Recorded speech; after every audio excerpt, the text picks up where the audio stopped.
Fox Sports. We are Fox. We are Wisconsin.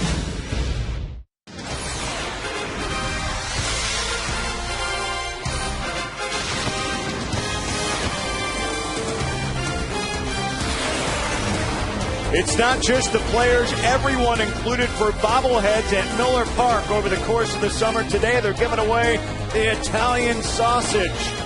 How about that as we get you set for the Brew Crew and the Astros? And wow, how about last night? What a story, Rick. The beginning, Ricky Weeks, an inside the park home run, an electrifying start. The middle storyline, forget about the pitching of Randy Wolf. How about his defense? What a play to keep a tight game in the Brewers' favor. And the close, Trevor Hoffman picking up his first save, number 597, his first save in 3 months. In a Brewer uniform, Trevor Hoffman back in that closer's role.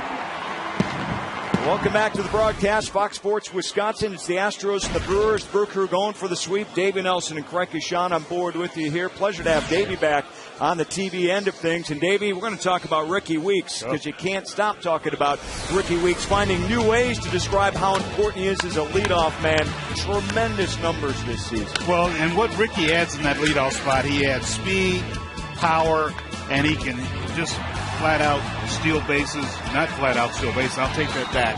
I'd like to see him. He probably could flat out steal bases, but he just brings so much to that leadoff spot. He can drive in runs. Well, and if he could run around the bases like he did last night, you know he's even more special. Is he more special than the 3 All-Stars who are in the National League? Interesting numbers to compare. Ricky Weeks has tremendous numbers against his 3 competitors who all were able to go to the mid-season classic, but Weeks is having a very, very special season, no doubt.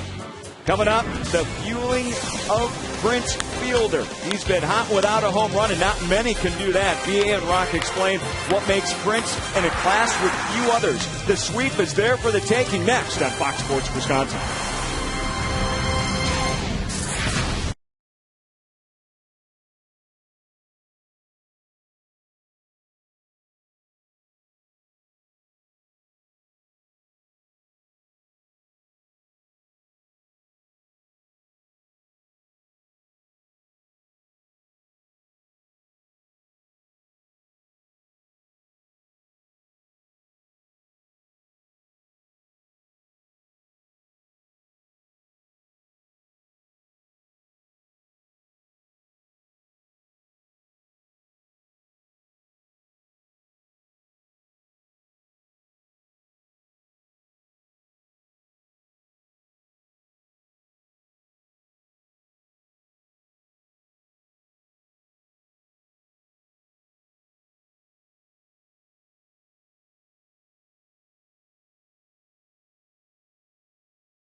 Is presented by Menards. Save big money at Menards on all your home improvement needs. By AT&T. Find out what's possible with the nation's fastest mobile broadband network. AT&T. Rethink possible. And brought to you by the new Miller Lite Vortex bottle. Taste greatness. Back at Miller Park on a beautiful Sunday afternoon, Prince Fielder 24 home runs this year. He's just 6 off the National League lead. He's driven in 57 runs, and a lot of those RBIs coming here lately. Prince starting to swing the bat a lot better here lately. And hi, everybody. Brian Anderson along with Bill Schroeder. Great to have you with us today. The Brewers going after a sweep. They've got Gallardo on the mound, but the other headliner offensively, Rock, has been Prince Fielder. He continues to drive in runs at a pretty quick pace here. Man, he looks like he's just relaxed up there at the plate. I mean, not pulling off the baseball, hitting the ball where it's pitched, and even driving in runs when he makes outs. I mean, good situational hitting for Prince, able to drive pitches that are inside, taking the outside pitch and off-speed pitches to the opposite field. A big walk-off base hit the other night. So Prince Fielder doing what the Brewers need to do more of, driving in runs without the home run. He's hitting 6 of those last 7 games. Can the Brewers stay hot? They look for the sweep, and the great Gallardo is on the mound against Houston. He's had some of his best games of his career against the Astros. First pitch coming up next. Stay with us.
Season begins with hopes of a storybook ending, with chapters throughout the year that keep you on the edge of your seat.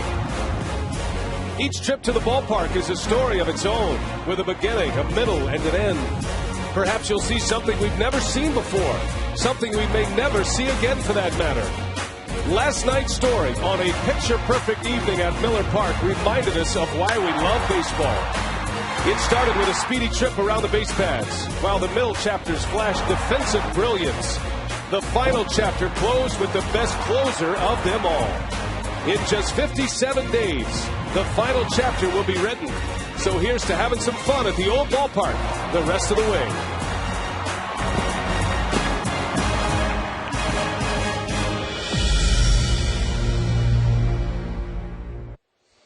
And the Brewers made some memories last night for sure as Giovanni Gallardo leads the Brewers back on the field. A Sunday matinee here at Miller Park and abundant sunshine this afternoon. What a great day for baseball. Here's how the Astros line up today. It's brought to you by Subway. Michael Bourne, Angel Sanchez, Jeff Keppinger at the top. And then it's Pence, Lee, and Wallace in the middle with Chris Johnson, Jason Castro, and Wesley Wright rounding it out. And that lineup will face Gallardo. Giovanni coming in with a 10-5 record and a 2.71 ERA. Gallardo has 2 complete games this year. And the Brewers are hanging their hopes of a sweep on their ace, Gallardo, as he starts Michael Bourne with strike 1, and away we go today.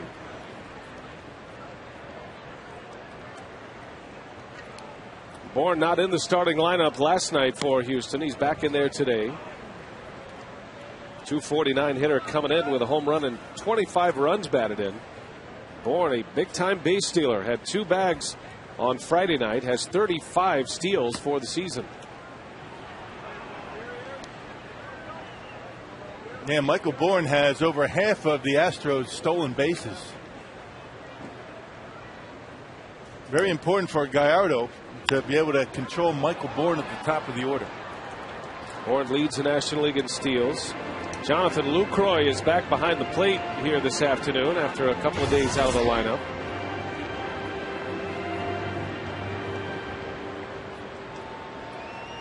His first game caught as a father, Jonathan Lucroy, and his wife welcoming in the birth of their first child on Friday.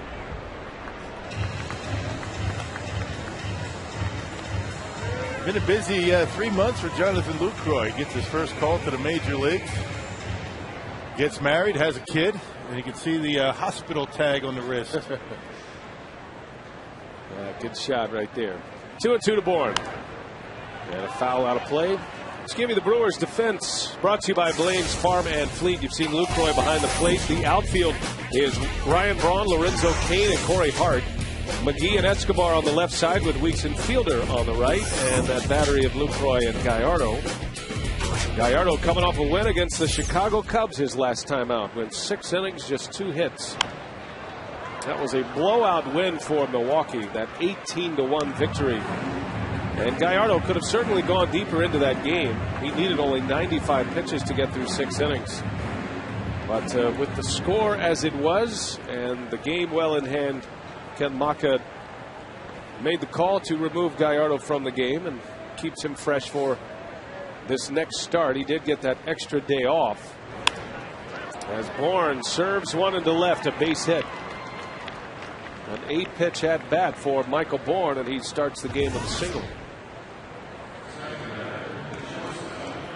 Well, Gallardo able to get in on his hands, but Michael Bourne able to fight it off into left field. So good speed on the bases. You figure at some point in this at bat coming up, Bourne's going to try and steal a base. Guy can run.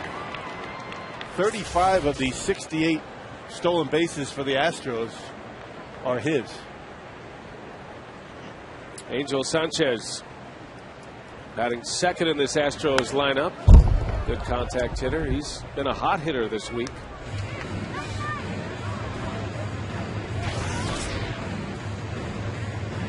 Sanchez batting .358 over his last 16 games. He has just 96 major league at bats. And he's been a good hitter for the Houston Astros. Sanchez playing in just his 27th game of the year here today. There's a base hit. That's trouble. Corey Hart chases it down the line. Michael Bourne will stop at third base, and into second with a double is Sanchez. Well, nothing hit very hard, but good approaches by the first 2 Astros here today. Little jam shot to left and one off the end of the bat. The key is that they've been able to hit the ball where it's pitched pretty much. Gallardo catching the corner, maybe a little bit up in the zone, but Sanchez able to fight it off, punch it down the right field line. Well, it has been a different approach for the Astros under hitting coach Jeff Bagwell. You know, every hitter has a different role, obviously, in a lineup, but Bagwell stressing to know your role, situational hitting. Every hitting coach does that, but these young Astros have bought in. They peppered the Brewers with singles in Houston. Well, when certain guys say something, and Jeff Bagwell certainly has the credentials to back up what he says to hitters, particularly young hitters, and all of a sudden you take notice and start incorporating what the guy's trying to tell you.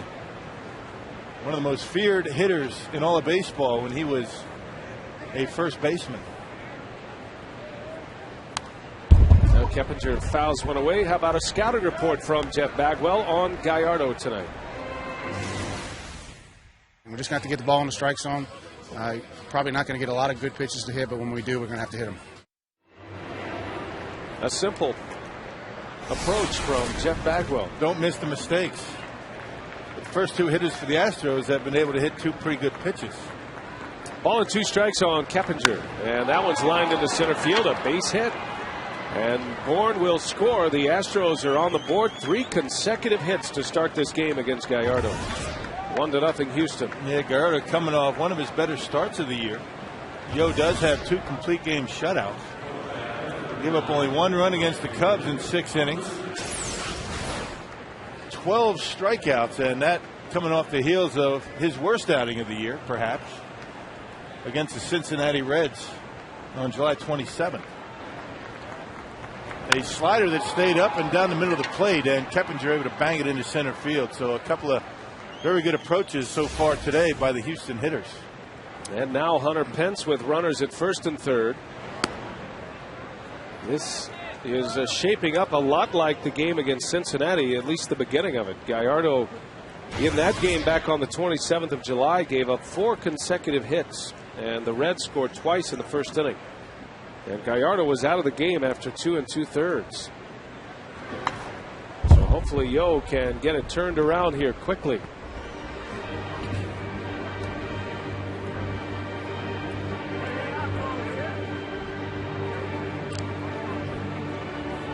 That start against the Reds, the shortest start of the season for Gallardo. And of course the most runs he has allowed. He did allow a 6 earned run game against the Cardinals early in the season. Had 6 runs and 5 earned runs allowed against Cincinnati 2 starts ago. But it was good to see Giovanni bounce back against the Cubs. And really showing no signs of injury after the oblique strain knocked him out for about 3 weeks. And he missed 2 starts.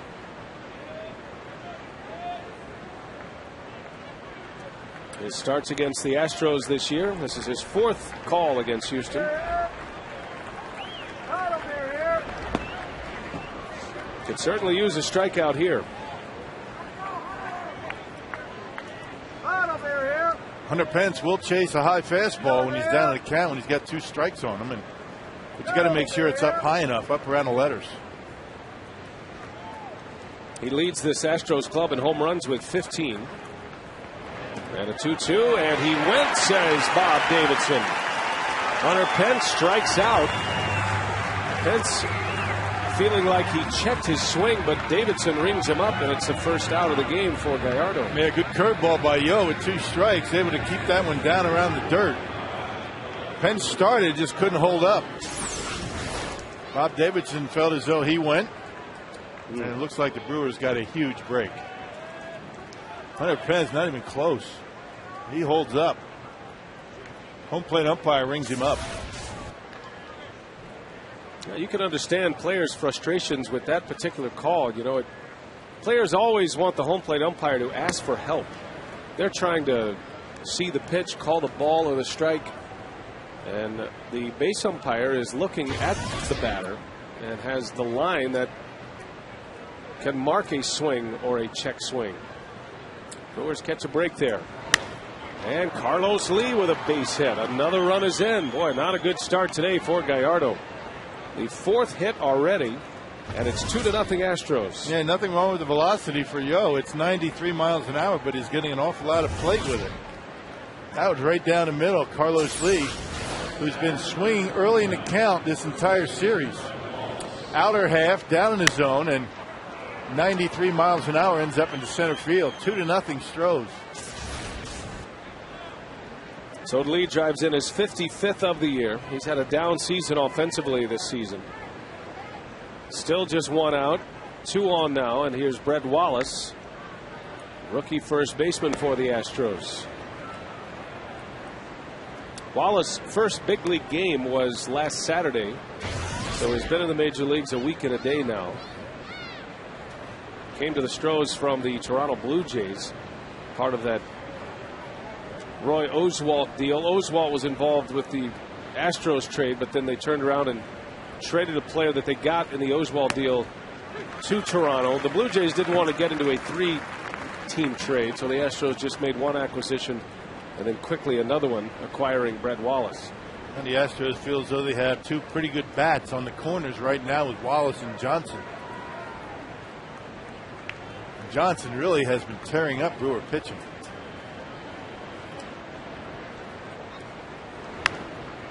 Little jam job out to short, and it's Escobar, and that's out number 2. Well, Jeff Bagwell said we've got to get pitches in the strike zone, and so far the Astros doing just that with their base hits. That one a bad pitch right there, up and in. Bourne able to fight it off. A slider away, and Sanchez does a nice job going with it. That pitch not very good, and the Carlos Lee base hit, a fastball down, but it was right down the heart of the plate. So 2 of the pitches not too bad of the 4 hits. The other 2 got an awful lot of the white of the plate. 2 runs are in on 4 hits, now 2 outs, and here's Chris Johnson. Johnson's been a tough out against Milwaukee this year. Matter of fact, he's a tough out against the league. Against the Brewers, Johnson is hitting .500.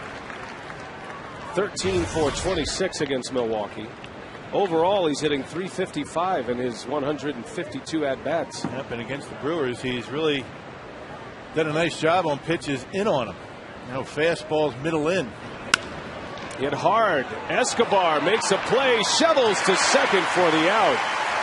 Escobar saves a run, gets it out in the process, and the top of the first finally comes to an end. 2 runs in for the Astros. Excellent play by Escobar to end it.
Two runs on 4 hits, and now we'll play from behind the rest of the way. Brewers batting order brought to you by Subway.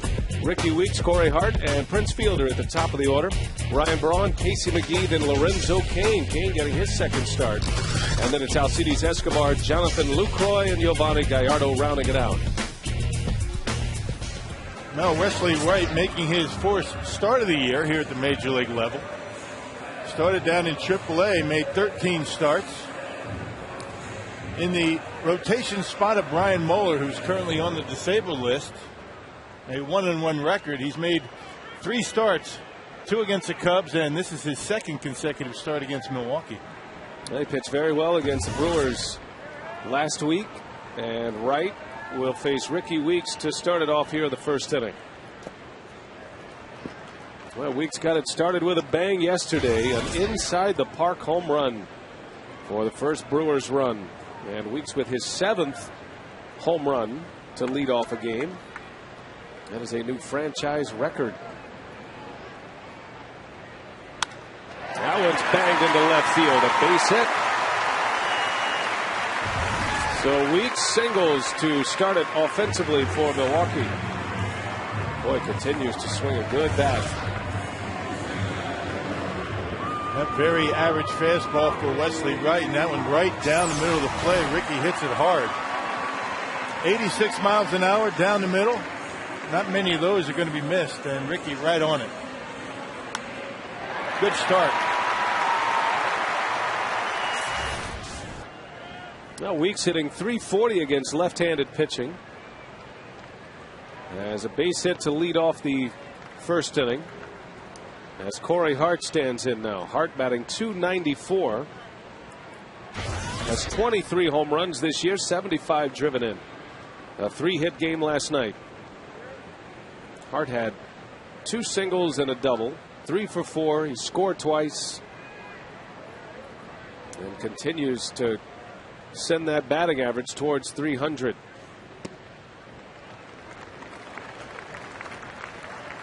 And Corey doing a nice job with the on-base percentage at .350. Ricky Weeks at around .370.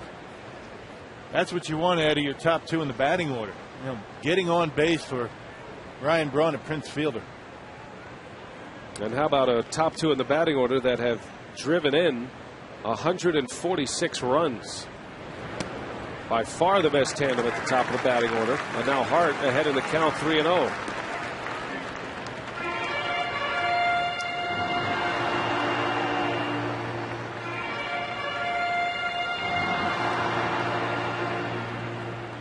With Corey Hart hitting second, and he's been there since middle May, it has kind of shut down the running game for Ricky Weeks.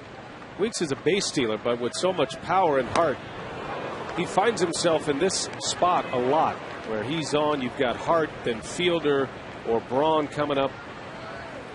And that'd be a pretty good time to run a 3-1 count. And you figure if he throws a strike, Corey's going to hit it somewhere. If not, it's ball 4. You get second base anyway. Key is, are the Brewers going to be able to get a read on Wesley Wright? Lefty's always tougher to run on. And Weeks takes off. Hart takes ball 4. So the first 2 have reached against Wesley Wright. And here comes Prince Fielder. Fielder swinging a hot bat. He's driven in 11 runs in his last 7 games. And Fielder still the club leader in home runs, our Powerball home run leaderboard. Fielder with 24 for the season. Hart and Weeks with 23.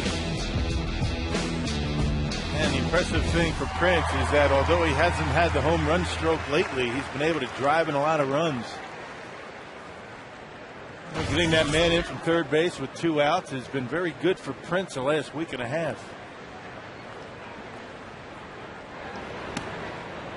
Now the Brewers lead the National League in home runs as a team. And the Brewers have 3 of the top 10 among National League home run leaders. Fielder, Weeks, and Hart. Adam Dunn leads the league with 30. Fielder tied for 6th. Ricky Weeks and Corey Hart tied for 8th in the league.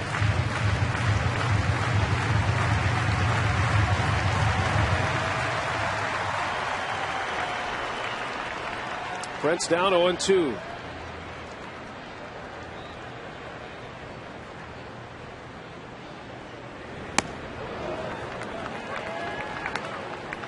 And one of the things you notice about Prince Fielder, particularly with 2 strikes lately, he's just digging that front shoulder in on that inside corner, not giving an inch. That's the reason why he's able to cover that outside corner so well.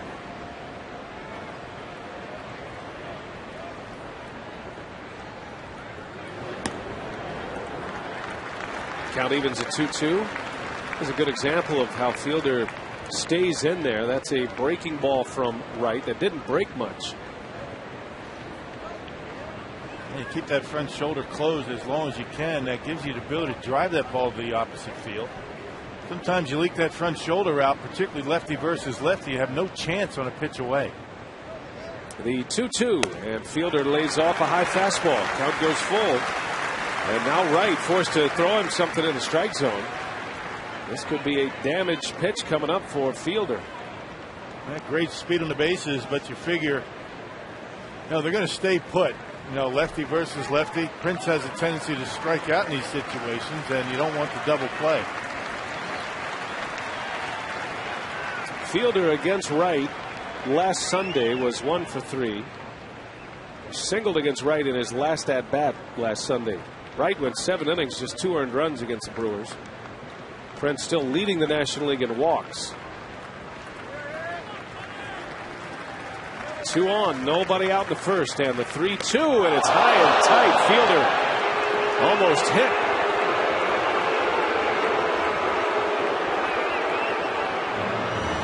There's no way that that's intentional. That ball just slipped. Why would Wesley Wright even try and do that on a 3-2 pitch? Runners had to stay put. Prince able to get to first base with a walk. Another case of a young pitcher really not knowing how to pitch in and almost hitting Prince up around the shoulder. Shoulders are higher. It was supposed to be a breaking ball, and it wasn't even close. See that front shoulder for Prince staying right in there and almost getting a piece of his nose. Well, it sets the tables for Ryan Braun here. Bases loaded, nobody out. The Astros get 2 runs in the first, and now Braun is up there with a chance to get him right back with 1 swing of the bat. A hit and 2 walks for Wright, and he starts Braun with an off-speed pitch for strike 1. Braun has 3 hits in the series and a batting average of .288 to start the day. 16 home runs, 66 driven in. Braun had 2 of those 3 hits yesterday. He was 2 for 4. He actually lined out in his final at bat. Could have easily had 3 hits. And it's 0-2. They have back-to-back breaking balls, both sliders. It's the difference between Wesley Wright as a relief pitch. You saw Wright used quite a bit a couple of years ago out of that Astros pen. There was a lot more off-speed pitches as a starter.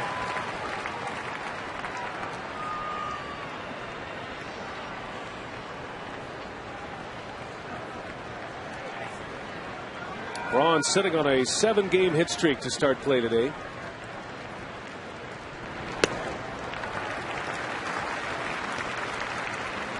And during that 7-game hitting streak, Braun is hitting .500. He has 14 hits in 28 at-bats during the 7-gamer. And just like Prince, using right field pretty well. Opposite field hitting for Ryan Braun, much better lately at covering that outside corner. 2-0 Astros. Braun trying to get him back here in the first inning. And fights one off foul. Just got a piece.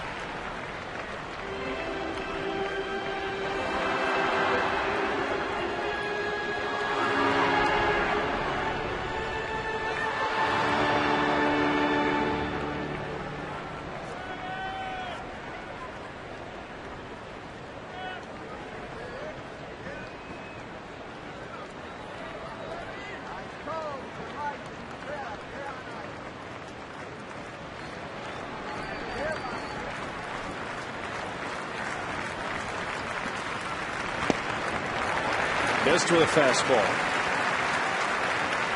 So the count evens at 2-2. Milwaukee scored twice in the first inning yesterday.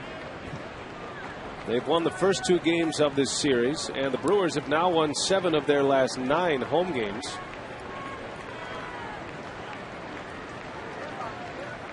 And a thrilling come-from-behind win on Friday night, scoring 4 runs in the 9th inning. And it was Prince Fielder's 2 RBI single that was the game winner. Joe England had a 2-run homer in that inning as well. And then a 5-2 win yesterday. The 2-2. Braun fouls it away.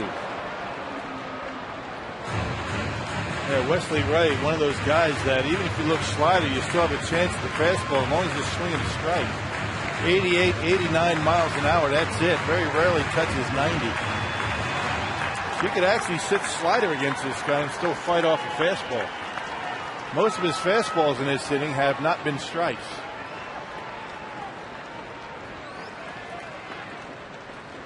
Braun has 3 career grand slams. Even in the count, 2-2. And fouls that one away. Another long at bat. 20th pitch of the inning already for Wright. Still nobody out. We started with a single and then back-to-back walks to Hart and Fielder.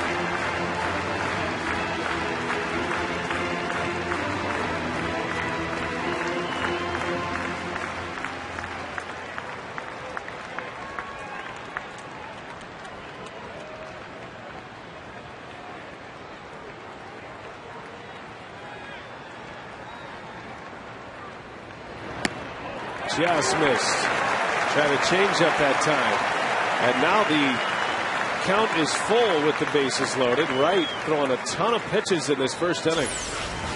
Yep, change up. Good take by Brawny. Good patience. Just missed a little bit low.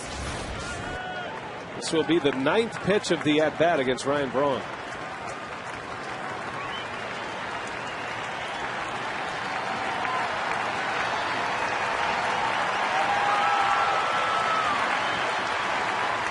Braun into left field, a base hit. Weeks will score. Here comes Hart. He'll score without a throw. Ryan Braun ties it. Good battle at the plate for Braun. On the 9th pitch, he delivers 2 runs with a single. Well, Wright tried to sneak a fastball by him up and in, but Ryan Braun waiting for it and able to bang it in the left. There it is. Good job of keeping the hands in and getting the barrel of the bat on that fastball. Once again, only 89 miles an hour, not throwing very hard. And Brawny, although he got it a little bit down on the trademark, able to hit it hard enough. Gets it into left field and with good speed at second base. Corey Hart able to score.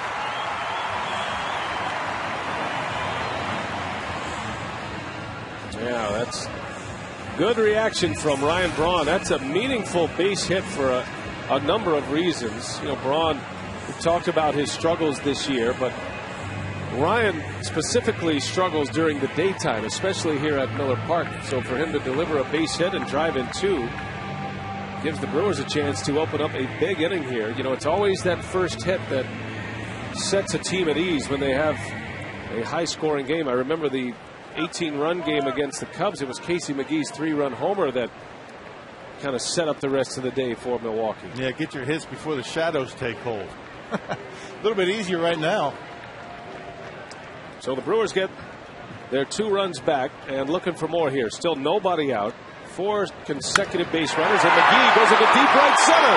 That ball's well hit. Pence is back, and it's off the wall.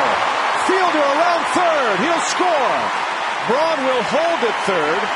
And McGee is in at second base with an RBI double. 3-2 Milwaukee. Well, Ryan Braun, I'm not sure why he didn't score. It looked like he tripped going around second base. I don't know if he was watching the baseball or not. But off the bat, it looked as though that ball was out of the ballpark. Did not. Went off the base of the wall. Look at Casey getting on top of that high fastball. He does that as well as anybody on this team. Out of the strike zone, up, out over the plate, and able to tomahawk it on out of here. You would have thought Ryan would be able to score. Brawny not sure it was going to be caught. It looked like he stumbled around second base and had to stay at third. Yeah, so 3-2 Brewers. Wright has not retired a batter.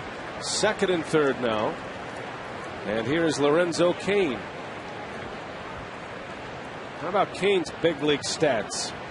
5 hits and 9 at-bats. And he scored 2 runs.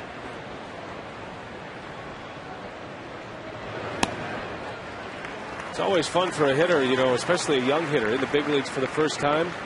The giant scoreboard in the outfield. And under your name, there's a batting average of 556. The only problem with that, you know what's going to happen. Only one way to go from there. Enjoy it while it's up there. Cain into right field. Pence will make the catch, and it pops out of his glove. That's going to be called an out by Tim Cheetah. Braun scores the run. It'll be a sacrifice fly. And that was a very interesting call from Tim Cheetah. That ball never looked to be secure. Yeah, it looked like it had a little bit of white showing, and that's why Ken Mock is going out there. You know, to the letter of the rule book, the fielder has to actually take the ball out of his glove with his bare hand to be an official out. Now, that's never really put into play. But that was kind of an iffy one. You're right. There was a little bit of white showing in that baseball. When he bobbled the ball, shook the glove just a little bit to bring it up. Ball fell out. Check it out. Right there. There's that bobble. Yeah, he's got it. That's a good call. I mean, the more you see that play, you see it in slow motion. He had it, and he dropped it trying to get the transition into his hand.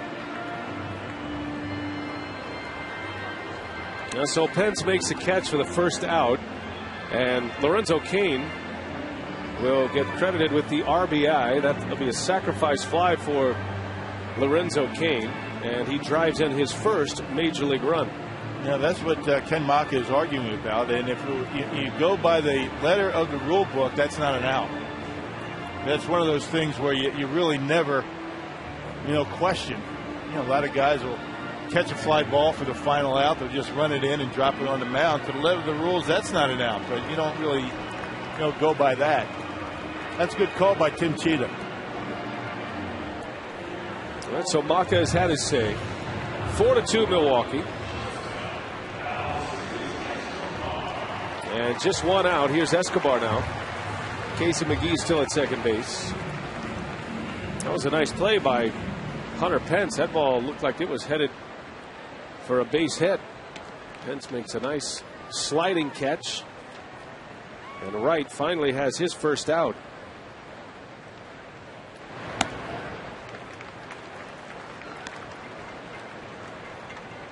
Fireworks in the first inning here, partner. Yeah. Already 6 runs on the board on 7 hits. Astros got 2 runs on 4 hits in their half of the first. Escobar in the shallow center. Michael Bourne will make the call. And the second out of the inning.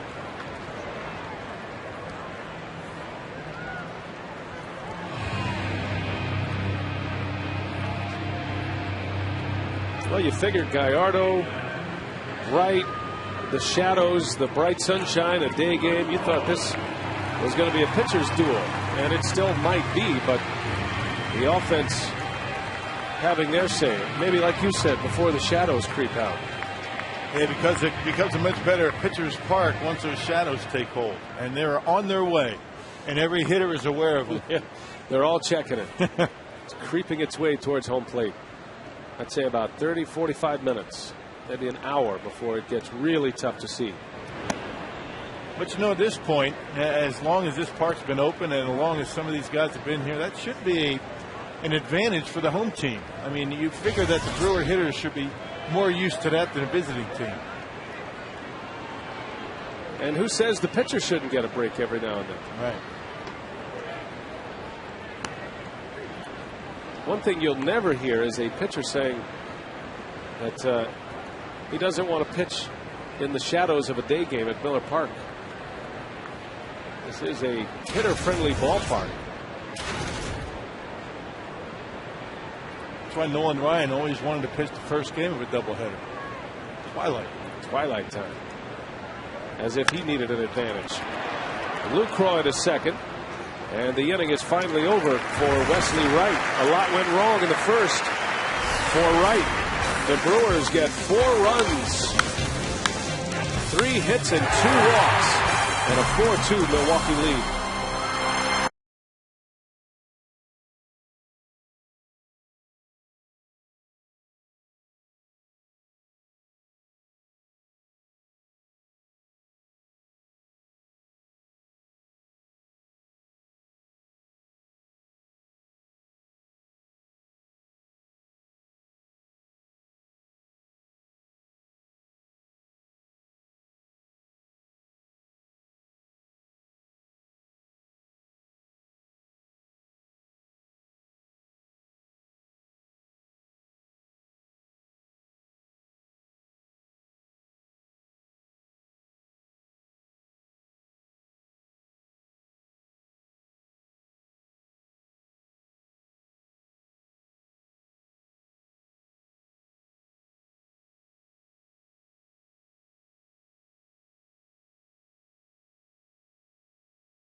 Answer with 4. Ryan Braun, Casey McGee, and Lorenzo Cain with RBIs. And now Gallardo is pitching with a lead. And Gallardo is trying to do a Dave Bush, who pitched on Friday against the Astros. Didn't get a win, but pitched well in 6 innings. And what Randy Wolf did in the first 2 games of the series. Yeah, 2 earned runs for the starters combined in the last 2 games. And it's kind of pitching that will rack up some win totals for you.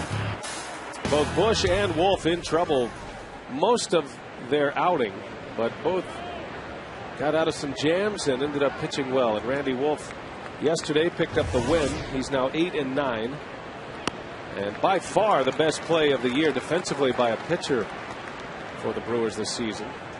Well, they're still talking about that today in the clubhouse before the game. The athletic Randy Wolf.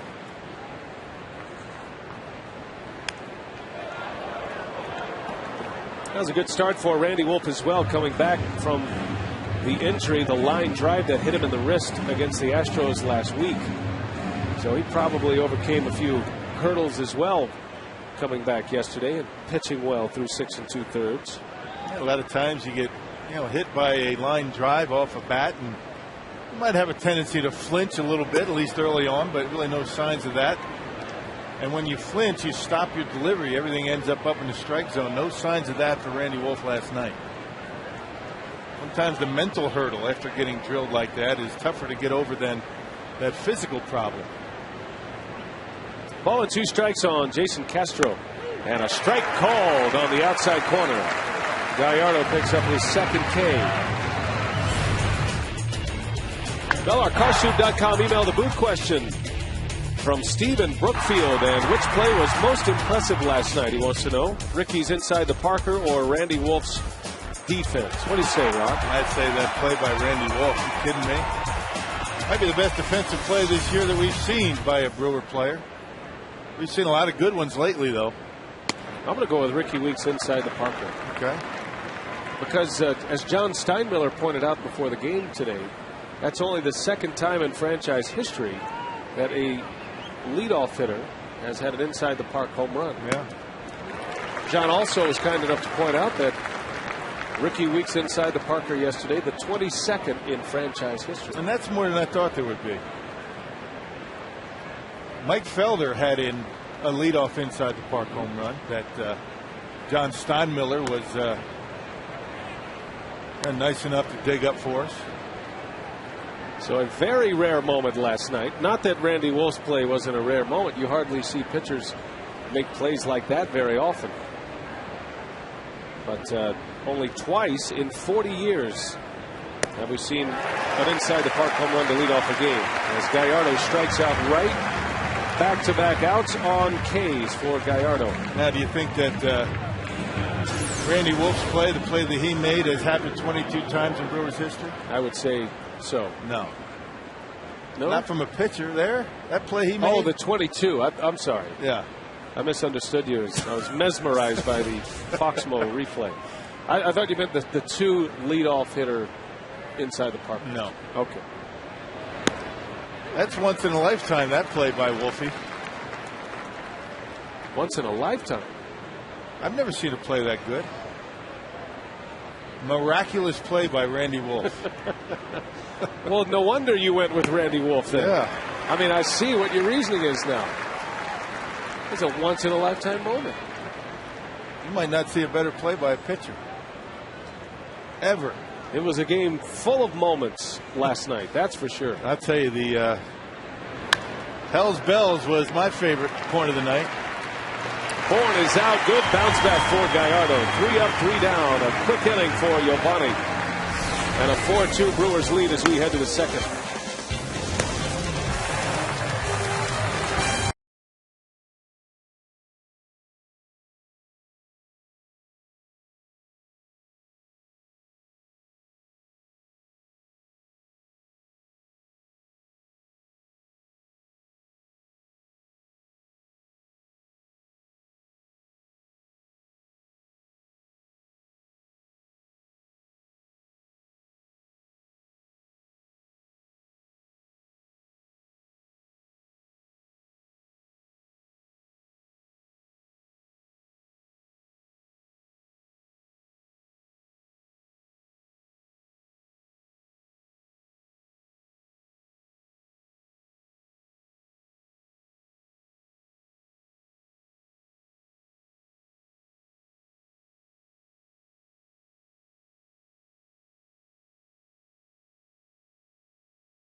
with a 4-2 lead. You can enjoy Foley and Lardner in striking out hunger in Milwaukee. Support Foley and Lardner's Cans for a Cause, benefiting Hunger Task Force by bringing canned goods to the August 22nd Brewers game right here at Miller Park. Giovanni Gallardo leads off for Milwaukee, bottom of the second inning. Now, Rock, we have begun our no-hitter watch here today in Toronto as Gallardo singles back up the middle. Well, Giovanni, he swings the bat well, and he delivers with a single in his first try. Yeah, the Brewers with a ton of base runners already against Wesley Wright. Yeah, Wesley Wright doesn't appear to have much out there today. Brewers with a 4th spot in the first. Look at his fastball. Outer half up in the zone, and Yo able to put a good swing on it and bang it right back through the middle. Almost hitting right with it. Look at that.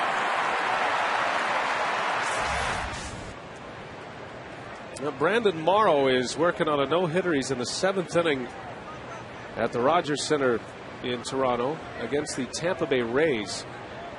And he just got through the 7th, so he's headed to the 8th. We'll be bringing you updates as Morrow continues his quest. Brandon Morrow has one of the most electric arms in the big leagues. I had a chance to see him pitch earlier this year. Matter of fact, I caught him twice. And boy, he was something else. This guy came over in a trade with the Mariners as Weeks pops this one up. Foul territory. And that's going to fall and bounce into the seats. But Morrow is kind of in a no man's land with the Seattle Mariners. He was in the bullpen, had a big arm. They thought he might be a closer. He was traded to Toronto. The Blue Jays made him a starter, and he has paid some big dividends this season. Yeah, kind of a tight game up there in Toronto, 1-0. Toronto scored a single run in the first inning, and that's been it. And what is it with the Tampa Bay Rays and no hitters? As Weeks goes to third, Johnson to second for one. The turn is in time, and that's about the only way you can double up Ricky Weeks. Hit a shot right at Chris Johnson at third base. Yeah, Tampa Bay in the middle of a lot of those, aren't they? Perfect games, no hitters. Yeah. Well, Edwin Jackson no hit him earlier this year. You had the Matt Garza no hitter for Tampa Bay. Dallas Braden's perfect game. Right. And then going back to last year, Mark Burley's perfect game was against the Rays. Right. That's a good offensive team. Hard to figure. But Brandon Morrow is through 7 of no-hit baseball, and the year of the pitcher, round 2, continues. It officially is known as 1968, the year of the pitcher, but we've seen some great performances this year. 5 no-hit games, 2 of those perfect games by Roy Halladay and Dallas Braden. Yeah, so Matt Garza of the Tampa Bay Rays was able to spin a no-hitter. So again, Tampa involved in a no-hitter on the good side this time. And that was in St. Pete. That was the first no-hitter in franchise history. So just 2 teams remain in Major League Baseball without a no-hitter. The San Diego Padres and the surprise team in that group, the New York Mets. All the good pitching they've had over the years. Yeah. The Rockies got their first no-hitter in franchise history. With Ubaldo Jimenez. And, of course, the Rays from Matt Garza. By the way, Morrow has 12 strikeouts through 7 innings.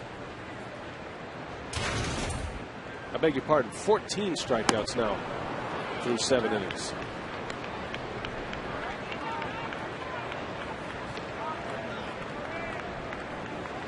One walk, 14 strikeouts for Morrow, and we'll keep an eye on it as he gets closer to it. We'll bring you the highlights. What we're trying to say is you don't need to change the channel. We'll bring it to you. Right. You won't miss a thing. We promise.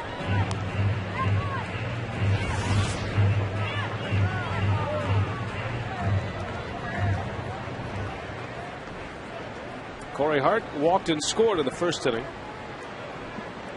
The Brewers with 4 hits already, 4 runs on 4 hits. And Hart takes a call at strike 3. So Wesley Wright has a bounce back inning. And we're headed to the third. 4-2. Milwaukee. Astros coming to bat.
Presented by Piggly Wiggly, the official supermarket of Fox Sports Wisconsin. And by Ho-Chunk Gaming Wisconsin, your ticket to more. Back at beautiful Miller Park on a Sunday afternoon in Milwaukee. And Giovanni Gallardo is on the mound, and after a rough first inning, giving up 2 runs on 4 hits, he went right through the Astros order in the second with a couple of strikeouts. Now facing Angel Sanchez. Saw a big note on the scoreboard that it's Giovanni Gallardo's birthday today. Not the pitcher Gallardo, but the son of the pitcher, Giovanni Jr. Little Yo? Little Yo is 5 years old on a day full of birthdays. I know you're a big birthday guy, Rock. Oh, yeah. Every time I talk about birthdays, it makes me think about the Nitty Gritty in Madison. You know the Nitty Gritty right by the Kohl Center? That's the birthday place. Okay. Ed Cedar's birthday today. Weeks will make the play, retiring Angel Sanchez. Speaking of birthdays, our U.S. Cellular text to vote question. What is the most intriguing NL division race? And we want to hear from you. We want your answer. 234-234. Just text the corresponding letter. W for NL East, X for Central, Y for West. 234-234 is the number. Text and message rates apply. Is it really Eddie's birthday today? Yeah, Ed Cedar is 49 years of age. I was wondering, I went up to Eddie and said hello, and he kind of gave me a look like, don't you have something else to say to me? You left him hanging. I'm not big on remembering the birthdays. I mean, I feel bad now. Well, that would just make you selfish, is what that makes you. I got to make sure I go down before the instructional today and wish Eddie a happy birthday. It's a little late, though, now, but, you want to make sure you get it done today. It's not too late. So, Ed Cedar, Doug Melvin is 58 today. I don't know if I'm going to see Doug. And Barb Stark, it's also her birthday. Wow. So we wish Barb Stark, one of the original Brewers employees. August 8th, a big day. Anybody else? And Little Yo. I'm sure there's a lot of other birthdays today. But that's all we can cram in. August 8th.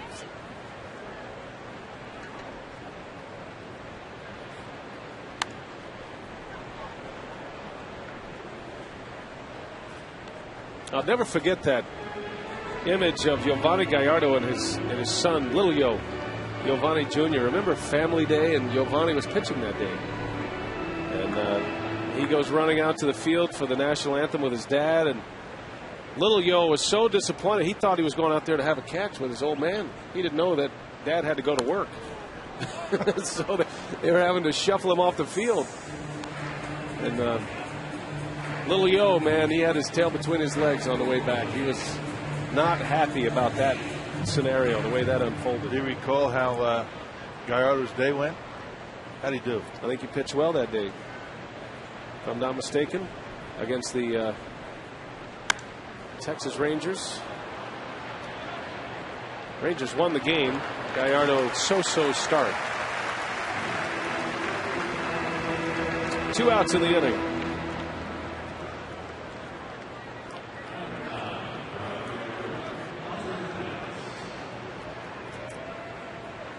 And now Hunter Pence.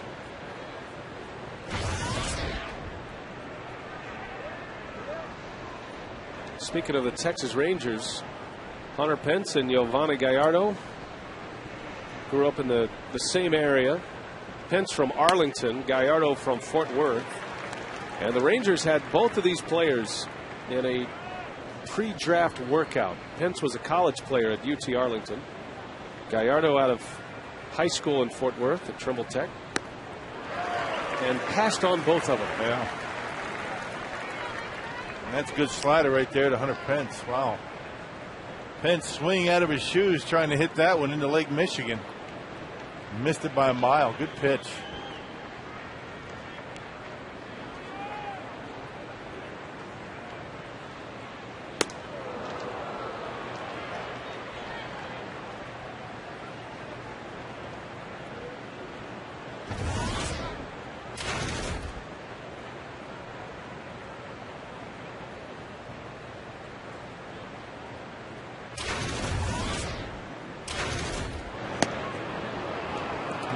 Two balls, 2 strikes. Good pitch again by Yo. A good fastball from Gallardo. Yep, trying to crowd him on the inside corner, making sure that Pence isn't leaning out over the plate for that breaking ball. See what he has in mind here. 2-2 the count with 2 outs. And somehow Hunter Pence fouls that off. That's what sets Pence apart from many other hitters in the big leagues. You know, he is going to have a great run as a big league hitter. Look at this. He's bailing out, and yet he still fouls it off. Yeah, it changes the path of his bat about mid swing. It's hard to do that. You got to be a pretty good athlete. Very unorthodox is Hunter Pence. Back up the middle. Weeks backhands it. Jump throw, and it's off the mark. Pence beats it out, and that one bounces off the sidewall, so that stays in play. That was one skip away from ending up in the seats, which would have sent Pence over to second base. Yeah, you're better off just holding on to that baseball. There's no way you're going to get Pence on a ground ball up the middle like that. No way you can get enough on the throw. But because Hunter Pence was able to make that adjustment mid-swing and stay alive, he was able to get the fastball and end up getting a base hit. That's what he does. He's so unorthodox in so many ways, but he just succeeds. Just gets it done. And now Carlos Lee with Pence at first base. Lee drove in a run against Gallardo in the first. 2 outs in the inning.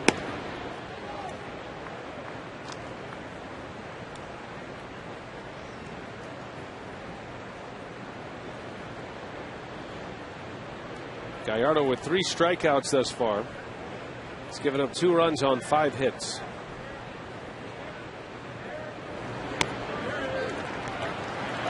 Close play at first base. Pence just got back.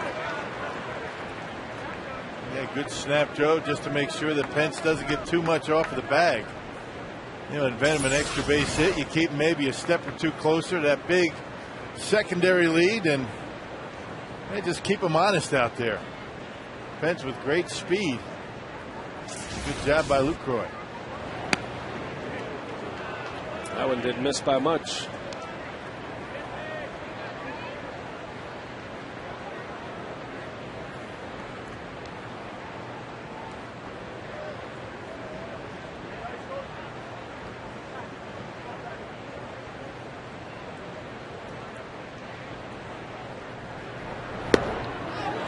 2-2.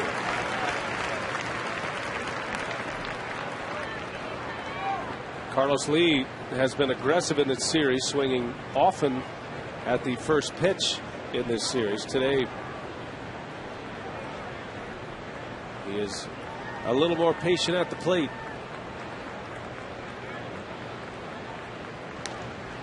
A guess hitter through and through, and he'll go up there, look for one pitch. If he doesn't get it, he'll just keep taking. He with 2 strikes. We saw him take a fastball from Wolf right down the middle with 2 strikes, looking for something else.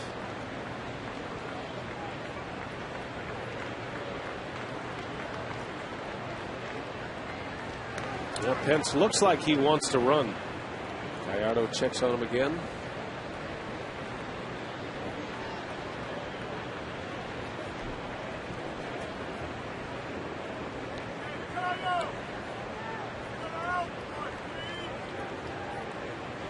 Lucroy sets up away. And Lee hits one high in the air, left field, playable for Braun. At the track, he's got it for the out. Inning is over. Gallardo, a scoreless third, giving up an infield hit. Dad's on the mound. Little Yo, happy birthday. Number 5, 4-2 Brewers.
The Brewers are competing with teams around the league to win a Pepsi Refresh grant worth $200,000 to build a Miracle League baseball field for children with physical and mental disabilities. Your vote could make a huge difference for our community and thousands of children. So get out your cell phone and text Brewers to 76462 or go to the Brewers page on foxsportswisconsin.com and click on the Miracle Field logo. You can vote up to 25 times daily. Text message and data rates may apply. And we're behind that operation 100%, the Miracle League of Wisconsin. Say hi to Teddy Warner, Marty Ronsky, putting that group together.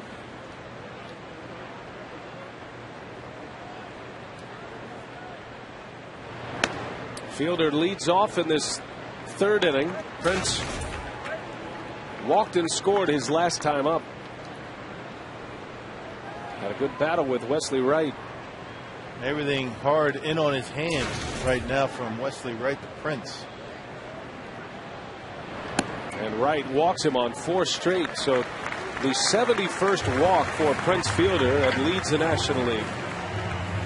And trying to come inside, work the inside corner, just can't do it. Kept missing in off the plate.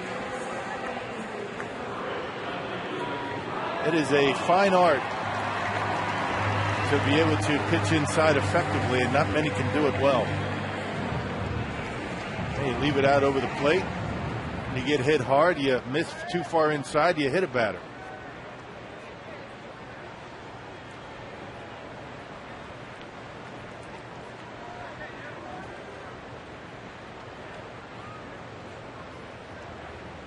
Ryan Braun with fielder at first, and that one is inside. Let's get an update from Toronto, the Rogers Center. Brandon Morrow in the 8th inning. He's working on a no-hitter, and he strikes out the first batter for the first out. Yeah, good slider that time, and he's got a fastball in the 97-mile-an-hour range, and he can sustain it throughout the game. It's an incredible arm. He has 15 strikeouts now.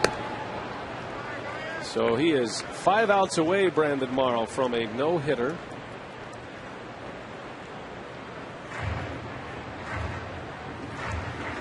Even with all those strikeouts, Vernon Wells made a tremendous catch out there in the outfield to save the no-hitter.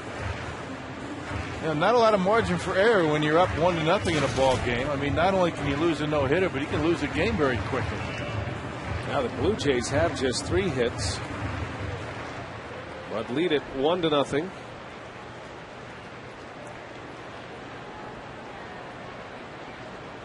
Morrow striking out John Jaso for the first out in that game, and we're keeping an eye on it for you here at Miller Park. It's 4-2. Here's Braun. Ryan had a big hit in the first. He drove it a pair with a single. Braun now with 68 runs batted in.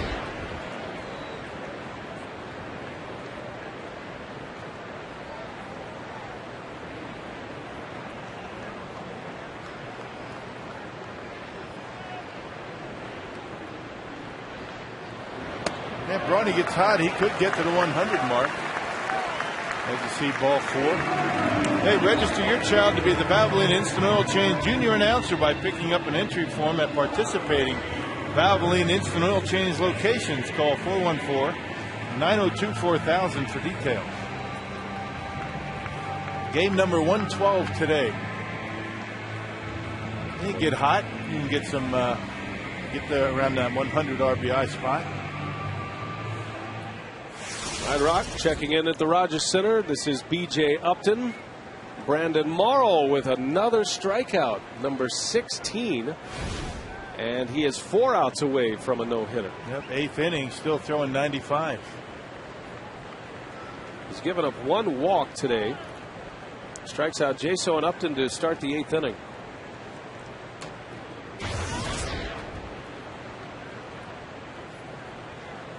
Casey McGee with 2 on. The Brewers threatening here once again against Wesley Wright. Wow, already back to Toronto. He's just mowing him down, partner. Brandon Morrow against Reed Brignac, and an out to center field. 3 up, 3 down like that. Finally didn't have to get him himself. Wow. So a quick 3 outs for Brandon Morrow, and he is 3 outs away from a no-hitter. The Blue Jays coming to bat in the bottom of the 8th, and once Morrow is back on the mound for the 9th, we'll keep you updated. Something else. A potential 6th no-hitter this year in the big leagues. McGee pops it up. Keppinger makes a catch. First out of the inning. We didn't edit those together either, by the way. That was basically happening live. That's how quick it took to get through the 8th inning. Man. Ripping right through the Tampa Bay Rays. They got a good battle going on in the American League East. The Yankees begin the day with a 1.5 game lead over Tampa Bay.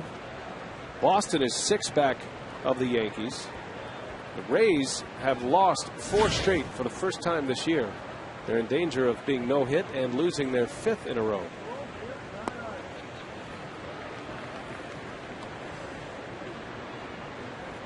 How about Toronto at 6 games over 500, leading all of baseball in home runs, and they're 10.5 games out of first place.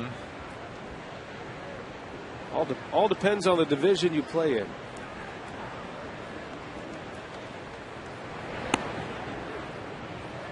Blue Jays have a chance to be very good. They've got some young pitching over there that they might have a chance to make some noise next season. It really is a tough division when you think about it, with the unbalanced schedule. You play a lot of games against Boston, Tampa, New York. It makes it very difficult. Kane goes down the line. A fair ball to the wall. Fielder scores. Braun racing around third. And he will score. Lorenzo Cain have a day. 2 more runs batted in for Cain on a double. Gives him 3 RBIs for the game, and the Brewers have a 6-2 lead in the 3rd inning. Well, they continue to try and pitch him inside, and Lorenzo Cain continues to get base hits to left field. That is a heck of a pitch and a heck of a swing, and check it out. He likes to lean back after he swings, but he's pretty much on balance when he makes contact. It's kind of an illusion. He's not really leaning back as he makes contact.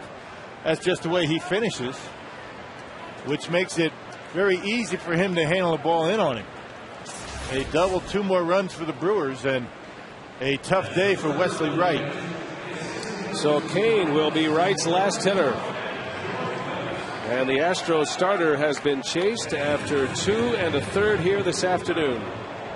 6 runs are in for Milwaukee on 5 hits. Cain has half the RBIs.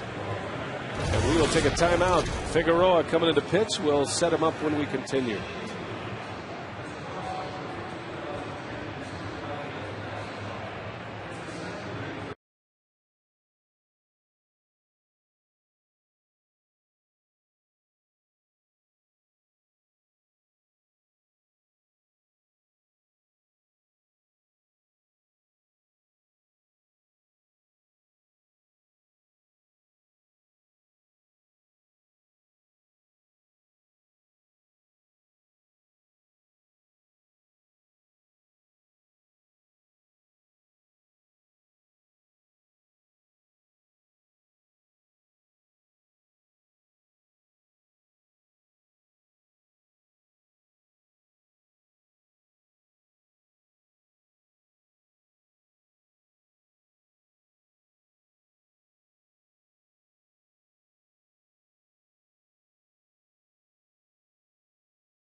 On our Brewers Live pregame show, Davey broke down his backswing, trying to get a little bit more power. Nice liner down the line. Oh, it certainly was. And you know what he does? It looked like he's off balance, but once he makes contact and you watch him, boy, he just really now he just picks up a stolen base. Boy, see, he has a little bit of everything, you know, power and speed. But as he swings, he makes great contact.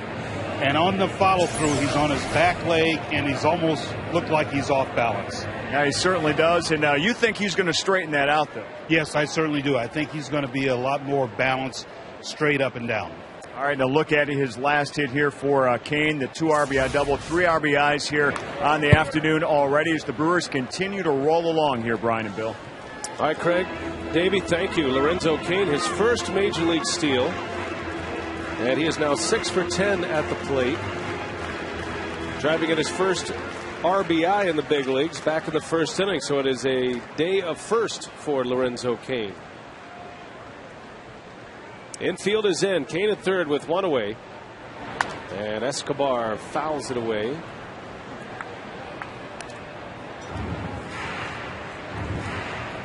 Escobar flew out to center field in the 1st inning. Nelson Figueroa, the new Astros pitcher, in relief of Wesley Wright. Wright goes 2 1/3, gives up 6 runs. And Figueroa appeared in last night's ball game, gave up a solo home run to George Kataris. A little bit of an insurance run for Trevor Hoffman as he came in to save it.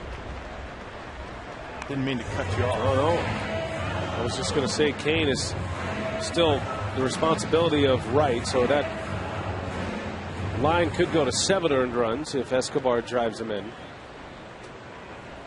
Former Brewer, former a lot of things, Nelson Figueroa. From Brooklyn, New York.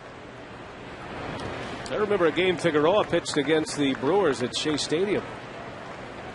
And And he was pitching for the Mets and had a bunch of friends and family there, and he pitched well against the Brewers that day, the final season of Shea Stadium 2 years ago.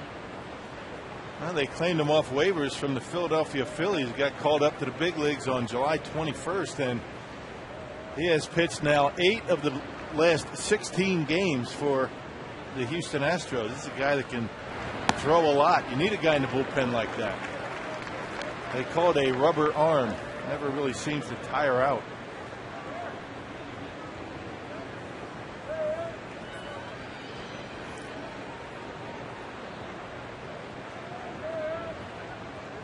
Two balls, 2 strikes. Escobar looking for an RBI here. The Brewers lead 6-2. And that one just missed. Escobar shows a good eye.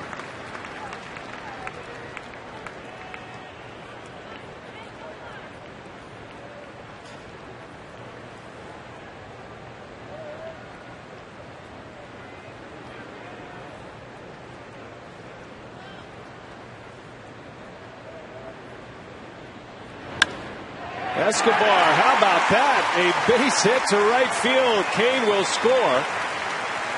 Talk about playing a little pepper right there. Escobar delivers an RBI, and the Brewers have a 7-2 lead. A couple of youngsters driving in 3 runs in this inning. And 2 for 2 with runners in scoring position. Look at that pitch. I mean, a good pitch off the plate, and look at the way he reaches for it. He catches it back in his stance. Look how far back in his stance he gets that baseball, and you can see the backside over toward third base, able to reach out, get enough of it, and because the infield's in for Houston, able to dump it into right field. It's not exactly your ideal textbook position for a hitter, but it gets the job done. Puts the bat on the ball. Very Vladimir Guerrero-like. And Escobar drives in a run, his 31st of the season. Can close the book on Wesley Wright, giving up 7 earned runs in 2 1/3. It's amazing you can reach a pitch with that kind of a swing. But he did. Jonathan Lucroy now.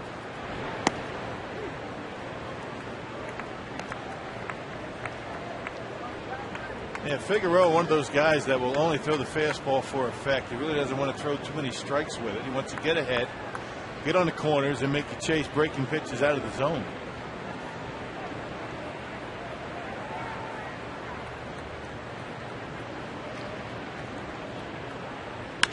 That one's well hit deep left center.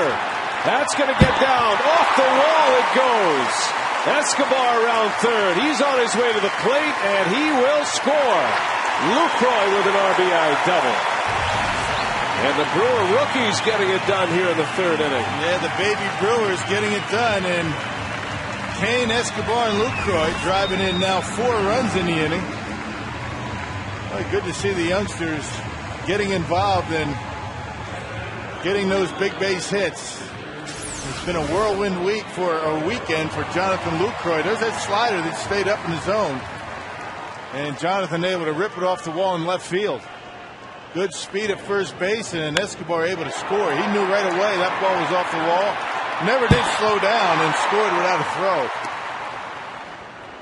Good to see the bottom of the order making things happen. And another 4-run inning for Milwaukee. Still at work here with just 1 out. It's Gallardo at the plate. Lucroy with his 11th RBI and just his 39th major league game. Giving you a glimpse of the future. Lorenzo Cain and Escobar and Lucroy.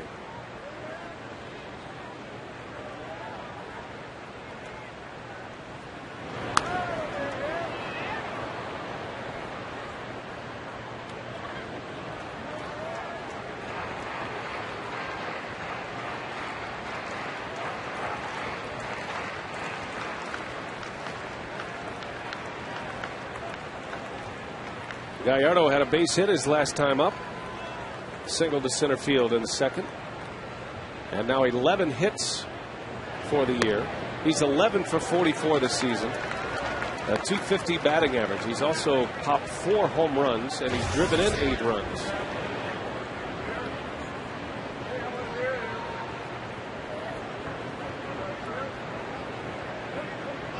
Just a reminder, we're keeping an eye on the action at Rogers Center in Toronto. Brandon Morrow is 3 outs away from a no-hitter, and he is back on the mound in the 9th inning.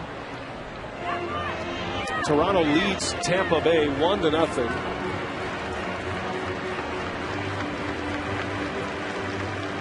And as the outs clip by, we will keep you updated. It would be the first no-hitter for the Blue Jays in 20 years. As Gallardo strikes out, second out of the inning. Well, let's check in. 9th inning, Brandon Morrow against Jason Bartlett. First batter up in the 9th, and that is an out.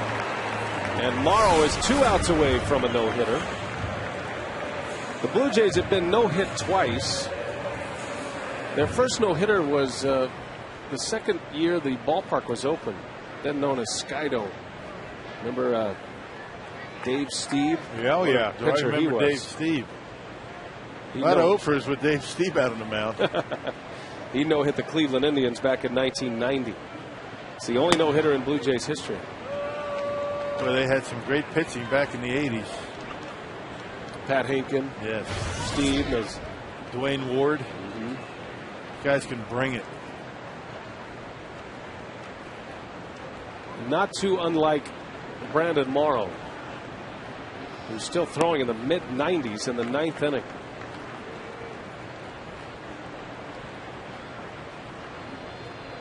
Dave Steve, Jim Clancy, guys like that. I'll tell you, those were two uncomfortable offers, those two.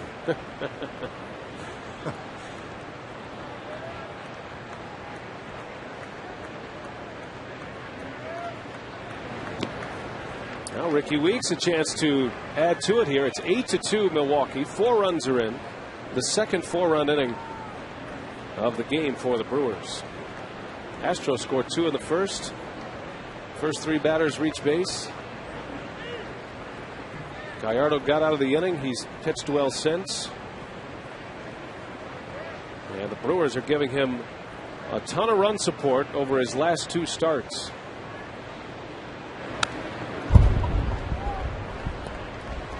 Yeah, 18 runs. Certainly not all coming with him on the mound, but that will certainly skew the numbers high as far as run support goes. But you take it when you can get it.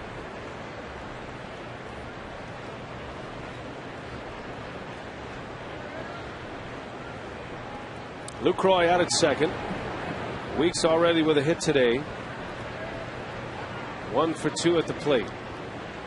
And he swings and misses. Down he goes. The inning is over. We take a timeout. We're headed for the 4th. We'll give you a Brandon Morrow update when we come back.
Out away from a no-hitter. And facing Evan Longoria in the 9th inning with 2 outs. We're doing some no-hitter research for the Blue Jays and against the Blue Jays, and for the high strikeout no-hitter.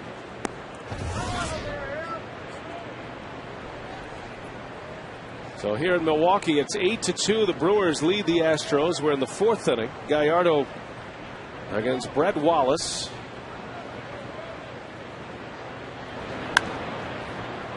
High strikeout no-hitters. You had to figure Nolan Ryan was in there somewhere. Yeah, he's in there. He is the high strikeout no-hitter going back to 1957. And 17 strikeouts for Nolan Ryan back in 1973. And incidentally, Nolan had a no-hitter against the Blue Jays, his 7th and final no-hitter against Toronto. There's a base hit by Brett Wallace, and the Astros have a leadoff base runner. Let's send you back to the Rogers Center in Toronto. 1-1 the count.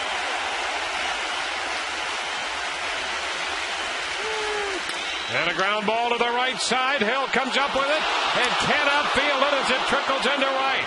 Over to third goes Zobrist. Zobrist goes to third, and Longoria is aboard. And that's a base hit. That's got to be. Dwayne Stats made the call. Yeah, that's a hit. That's the thing. I mean, 1 base hit, and he's in jeopardy of losing the ball game. Think about that. A 1-0 game and a no-hitter. That makes it much more difficult to get through the game. Now a man at third with 2 outs. Another base hit, and he could potentially lose the game. So Morrow's no-hitter is gone. It's a 1-0 Toronto lead.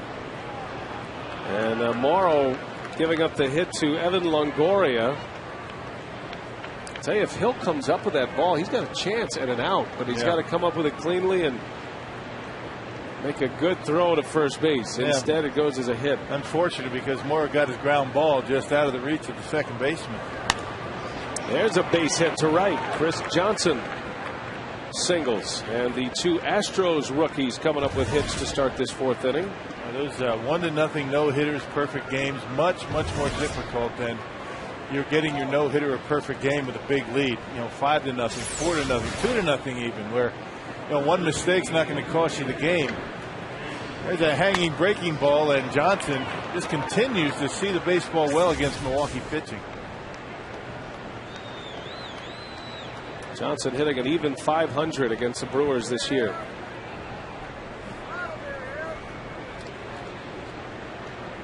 So 2 on, nobody out. Jason Castro the batter. 8-2 Milwaukee. That's amazing to me that Chris Johnson, all the damage that he's done, he's still batting 7th in the batting order. You would think he'd be up more, a little bit higher in the order.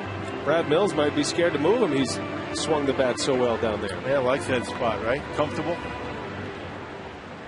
Certainly doing a lot of damage for a 7th place hitter, that's for sure. Gallardo could use a ground ball here. And a strike on the corner. 0-2 the count on Castro. Well, Brandon Morrow takes it right to the brink. 1 out away from a no-hitter, gives up a hit to Evan Longoria. And now in a battle for the ball game as he's trying to finish out Tampa Bay, clinging to a 1-0 lead at Rogers Center.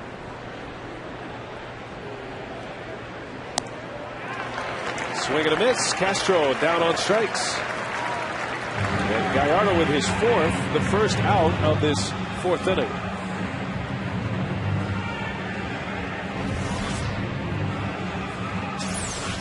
Yep, Yo doing a nice job commanding that outside corner. A little bit up in the zone, and Castro waves at it. And now gets a ground ball. Astro's going to go to a pinch hitter.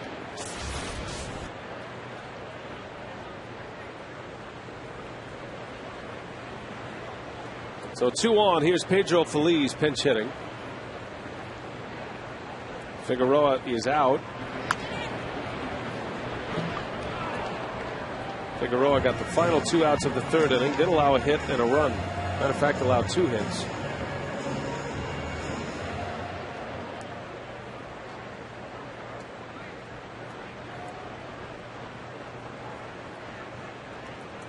Now I'm kind of anxious to see what happens tomorrow after he gives up the no-hitter. You're right about that 1-0 lead. Changes the complexion. Now, you caught the only no-hitter in Brewers franchise history. That was a bit of a lopsided affair with 7-0. 7-0 game. And it was a cold, rainy night. Right. Baltimore. Oh, and he walked a bunch. Nieves, he had 5 or 6 walks in the game. And a little bit easier when you have a big cushion like that. You get behind a hitter late in the ball game. You get a 2-0 count. That's what happened with Cal Ripken at the plate. 2-0 count. You don't want to lose a no-hitter with a big lead like that on a 2-0 pitch. So yeah, you make him chase. And in our infinite wisdom, we decided that let's put Ripken on and face Eddie Murray of all people. Yeah, much better matchup. Yeah, brilliant. Feliz fouls it away. All right, well, for those who are wondering how it finished up, why not? A strikeout for Brandon Morrow. So he does not get the no-hitter, but he does get the complete game. And a 1-hit shutout for Brandon Morrow. The Blue Jays beat the Tampa Bay Rays. On an infield hit. Boy, so close. That's what's so amazing about no-hitters. I mean, every now and then a guy, even as good as a guy could throw, I mean, he could be just lights out, but, a little bleeder off the end of the bat, a swinging bunt, a ground ball just out of the reach of an infielder. I mean, it's an incredible thing to no-hit a major league club.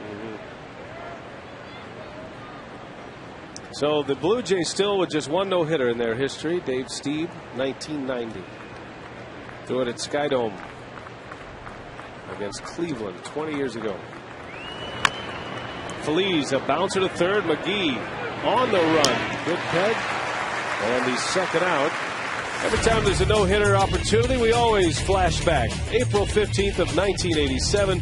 Look at the Rock back there behind the plate. Juan Nieves threw the no-hitter. The only one in Brewers franchise history. Look at Dale go. Nice play. Dale Swaim playing short, knocking it down. Yeah, let's go after Eddie Murray. And this great catch. There in it Brewers is. Lore, Robin Young. I never get tired of watching that. This is my favorite part. Schroeder in the rugby scrum at the mound. Yeah. See, you would think Juan Nieves, the first person he would latch onto would be his catcher, right? But not so, says Bill Schroeder. He was looking for Paul Molitor. I mean, who would you go after? You always got to find the first available Hall of Famer. Right. And Robin Yount was too far away. Oh, boy. Never gets old, does it, Rock? No, it doesn't. You were a part of something special, man. Yeah, it's great.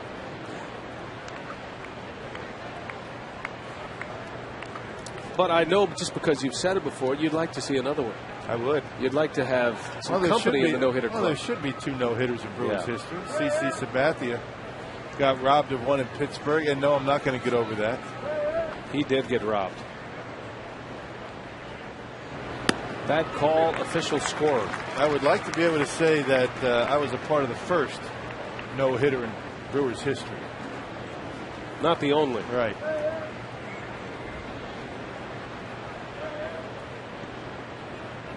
Second and third, 2 outs.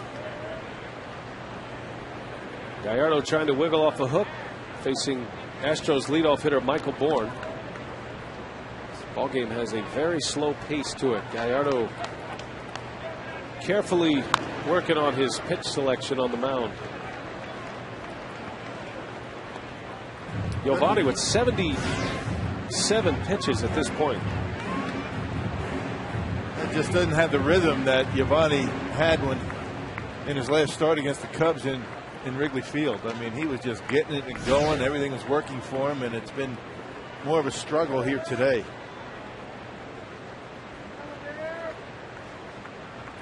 Two balls, 2 strikes on Bourne.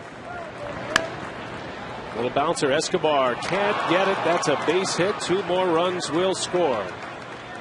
So Michael Bourne delivers a pair, and the Astros get 2 back. It's now 8-4. A good piece of hitting by Michael Bourne, just trying to make contact, getting the ball on the ground so he can use his good speed. He can't outrun a pop-up. We can certainly outrun a ground ball, and that's what Michael Bourne does so well. Use the gift of speed, chop it on the ground, and go. This one sneaks into center field, and 2 runs score. Bourne with 2 hits.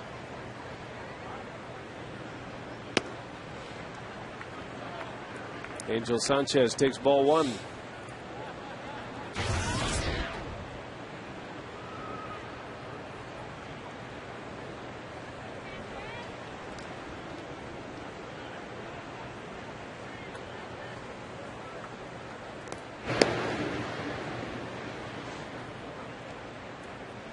Well, this is the man you want here. Keppinger is on deck. Astros have scored twice. It's 8-4. Brewers with 2 4-run innings today. Gallardo just trying to battle his way through, and balking Bob Davidson is living up to his reputation here. Yeah. He just calls a balk on Giovanni Gallardo. Yeah, he loves to call balks, doesn't he? Not sure what he did.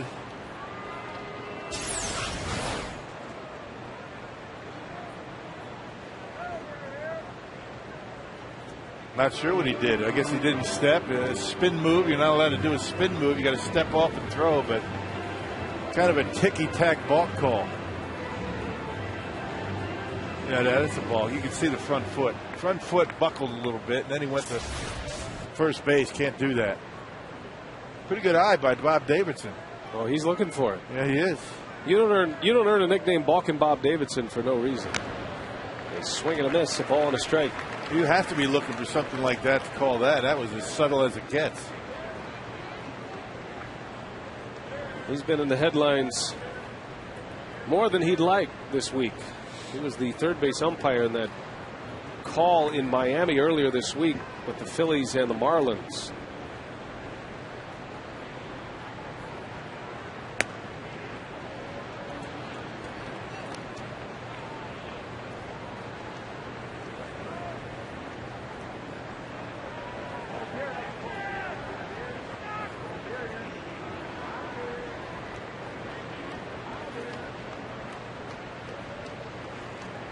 A base hit will score another run for the Astros. And it's right to Prince. He's got it. The inning is over. Gallardo has grinded away here. He's through 4, but he's given up 4 runs.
With a 2 RBI single that will put the Brewers up, and Giovanni Gallardo is on the mound.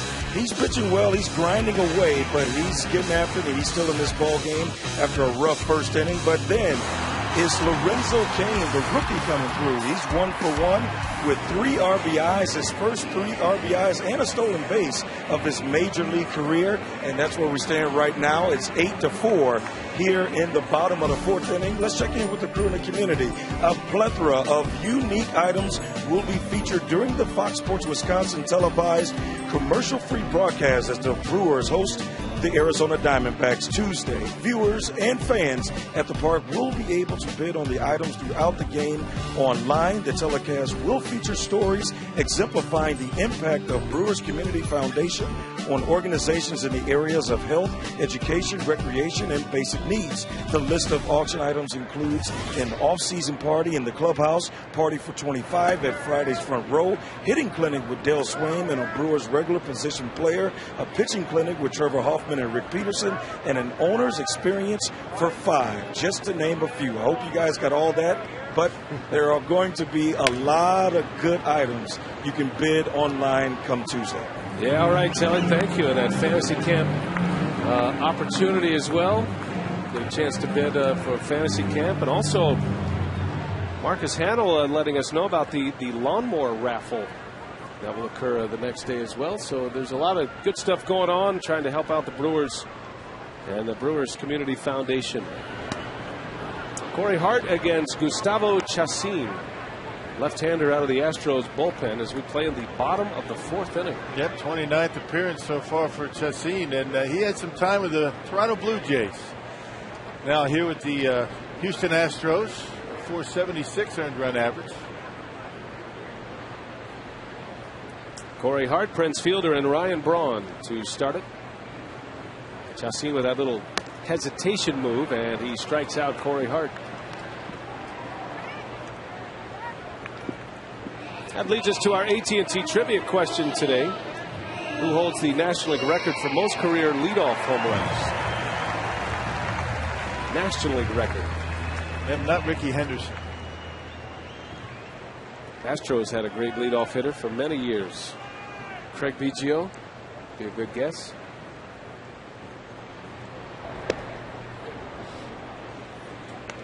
Craig Biggio still owns the National League record for RBIs from the leadoff spot, 88.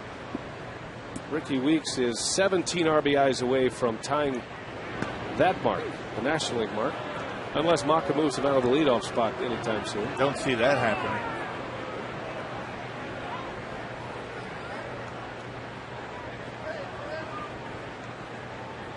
Quickly 0-2 on Fielder.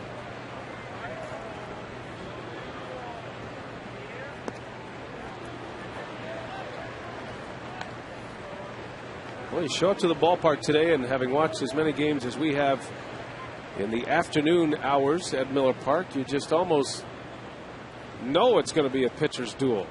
A rapid game, runs tough to come by. It's been anything but here today. Already 12 runs on the board on 15 hits. Yeah, outs have been tough to come by. That's the way it goes sometimes. Sometimes you don't get what you expect when you come to the ballpark. It's the best part of baseball. Yeah. Never know what you'll see. Who would have thought you'd seen an inside the park home run yesterday, right?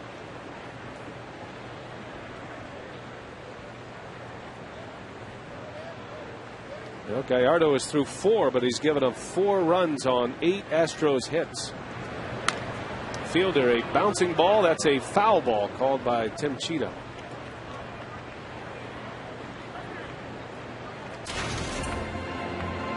I've seen one of those guys that's basically a 3-pitch pitch. He'll go fastball slider to left-handers, and he'll throw some change-ups to a right-handed hitter. He's got a pretty good change-up. Not overpowering. 2 left-handers for Brad Mills in that Astros bullpen to go along with 5 right-handed pitchers.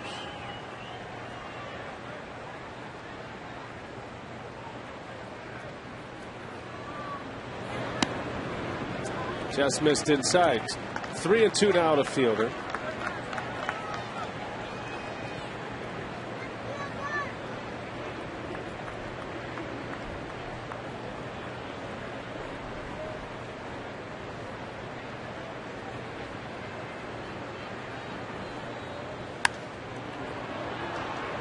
Prince hanging tough.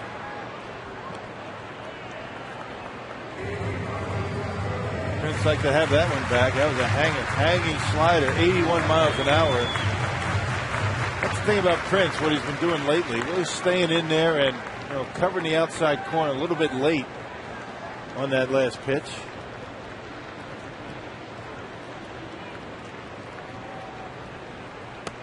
Well, he draws the walk. Fielder has walked 3 times in this game. The National League leader in that category, and he is a base runner for Ryan Braun. Hey, after most Sunday Brewer home games, kids ages 16 and under can run the bases here at Miller Park. Compliments of great clips. For ticket information, call 414-902-4000 or go to brewers.com.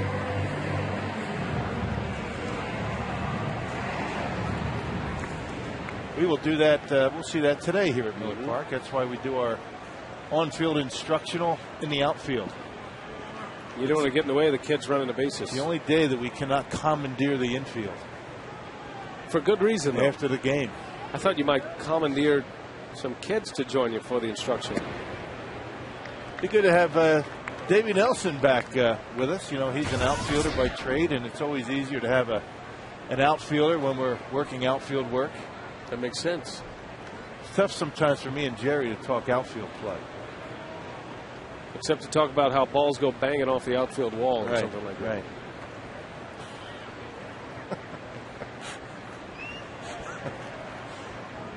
Got a former big league pitcher, former big league catcher, and a former big league outfielder and coach in Davey Nelson. Right. So your instructionals are always pretty well rounded. Right. Pretty covered, whichever way you want to go. I just kind of moderate. I just stay out of the way. Both Jerry and Davey, very good instructors. Supervisor Bill Schroeder. MC.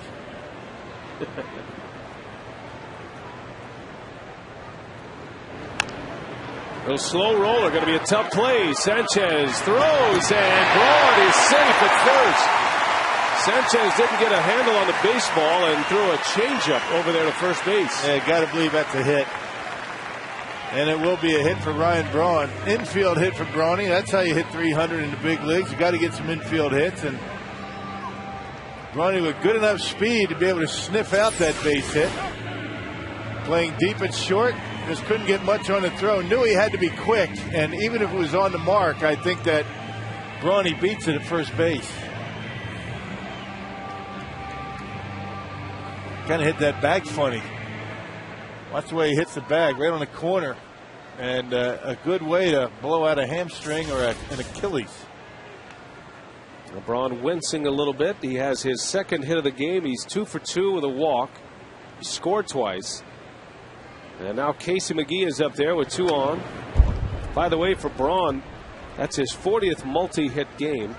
Only Martin Prado has more multi-hit games in the National League this year. Prado has 44 of the Atlanta Braves, but he's on the disabled list with a broken finger.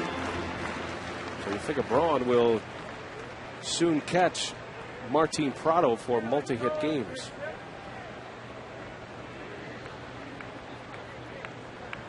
Two on, 1 out. Casey McGee at the plate against Chassin.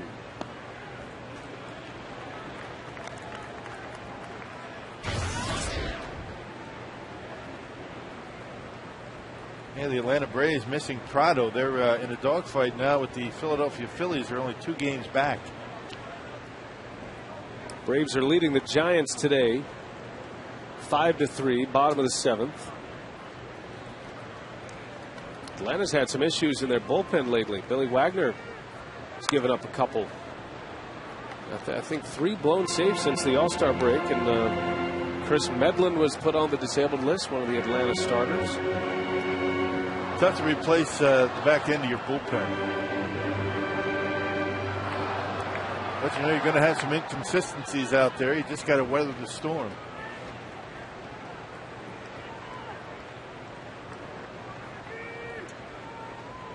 Ball and 2 strikes. And that one just missed. 2-2 the count.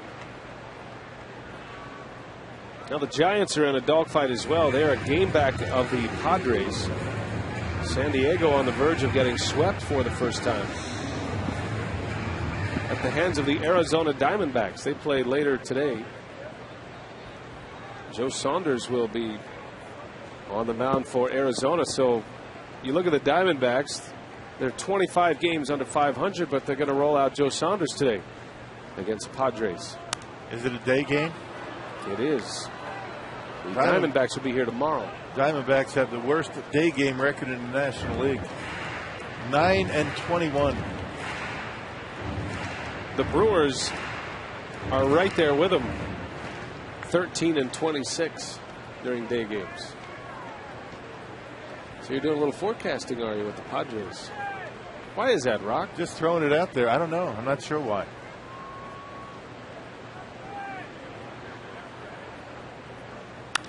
McGee sends one deep to left. Carlos Lee is back at the track. It is gone.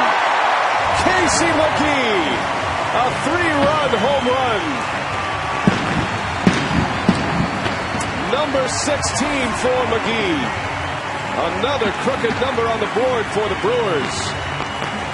And it's 11-4 Milwaukee. Man, just keep it going. Casey McGee got a pitch up in the zone and looked as though he got out in front just a little bit.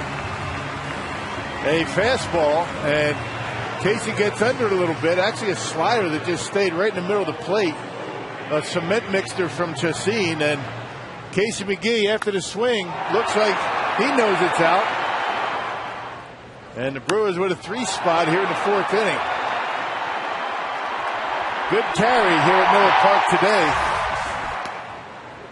An offensive outburst from the Brewers today. McGee has 4 RBIs on his second hit, his 16th home run.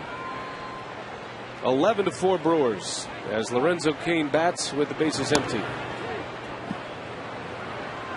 Not much movement on that last slider. It's kind of spun up there and right in the wheelhouse of Casey McGee. So everybody getting into the act here today.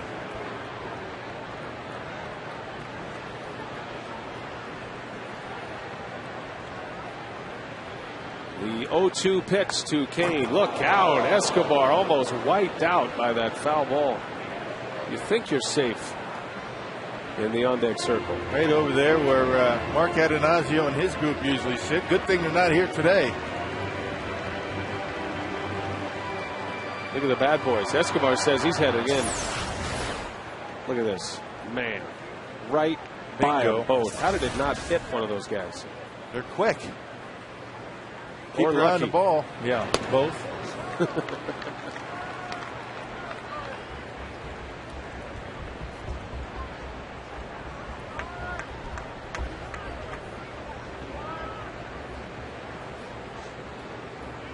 See, your instinct in the on-deck circle is to move somewhere else. But if you're playing the law of averages, you might just want to stand right there. What are the odds it could go right there again?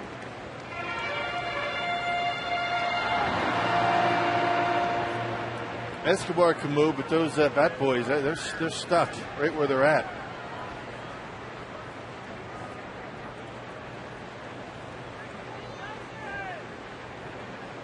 The 2-2 to Cain.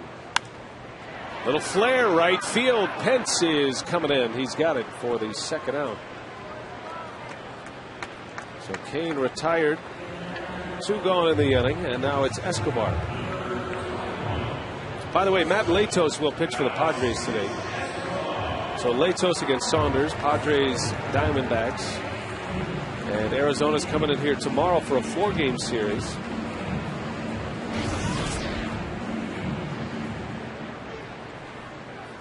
D-backs trying to sweep San Diego and get something going under manager Kirk Gibson.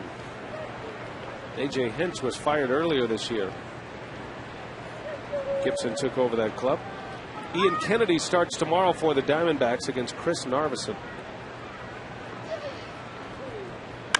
Escobar with a base hit. A tomahawk job into left field. And the hits keep coming for the Brew Crew. That's number 10. Chacin not throwing very hard. 87 with that fastball and up in the zone. That's not a good combination. Average velocity upstairs. Everything seems to be up for him here today. And the Brewers taking advantage of it.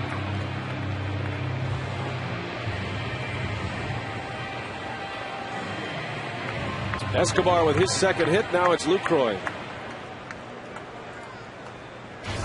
Brewers with 11 runs already. Last time Gallardo pitched, they scored 18 runs against the Cubs.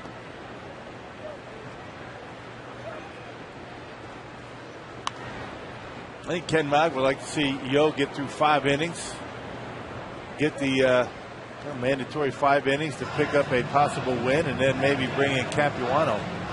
It's been a bit of a struggle for Yo today. The Brewers have been able to pick him up with a big run out burst on Eddie Cedar's birthday. Doug Melvin, Barb Stark, Little Yo.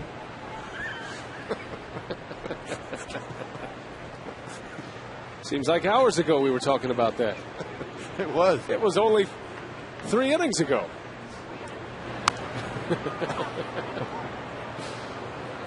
There he is. Happy 49th birthday, pal. Doesn't look a day over 48. No. A guy that never appears to have a bad day at the ballpark.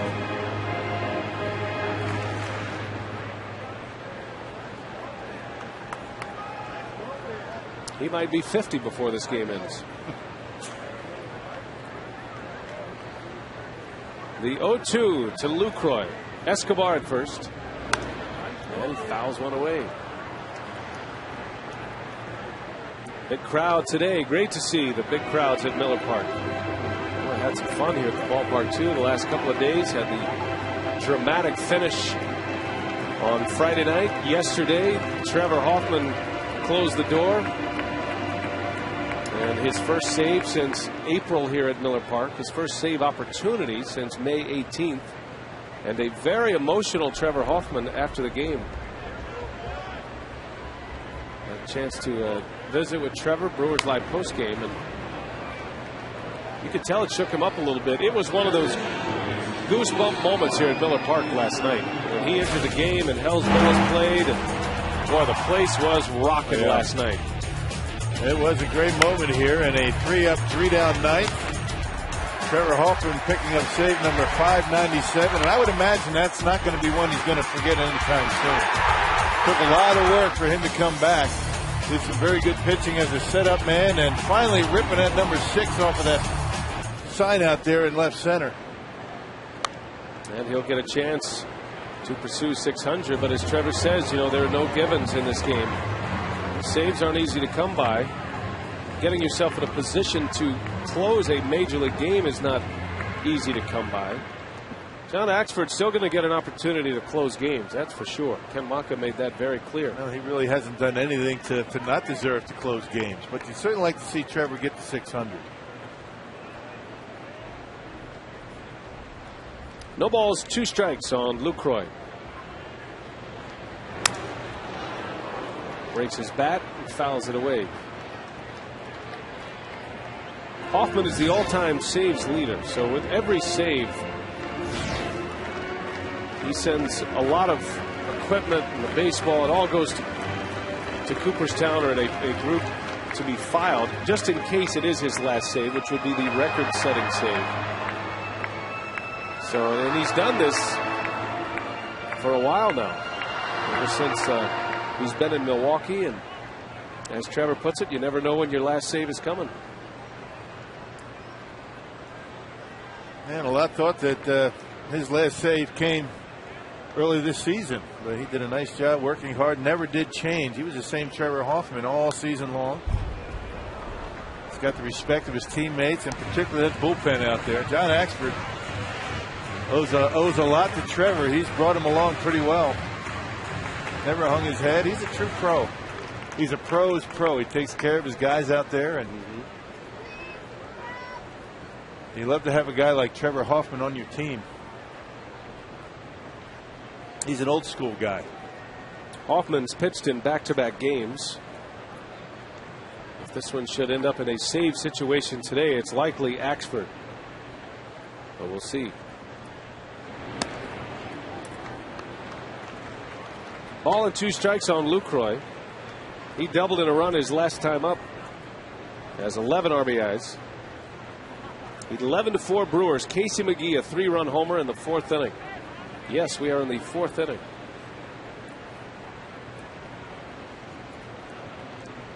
Not a good day for the pitcher today. In the air, Wallace gives way to Keppinger. And the side is retired, but Casey McGee brings them to their feet at Miller Park. A 3-run home run. And it's 11-4 Milwaukee.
Beautiful blue sky up above. A lot of sunshine today on a Sunday in Milwaukee, and the Brewers lead 11-4 as we go to the 5th inning. And a lot of crooked numbers on the board today. As you can see, Milwaukee, they scored in 3 of the 4 innings today. Giovanni Gallardo's pitch count is at 82 through the first 4 innings.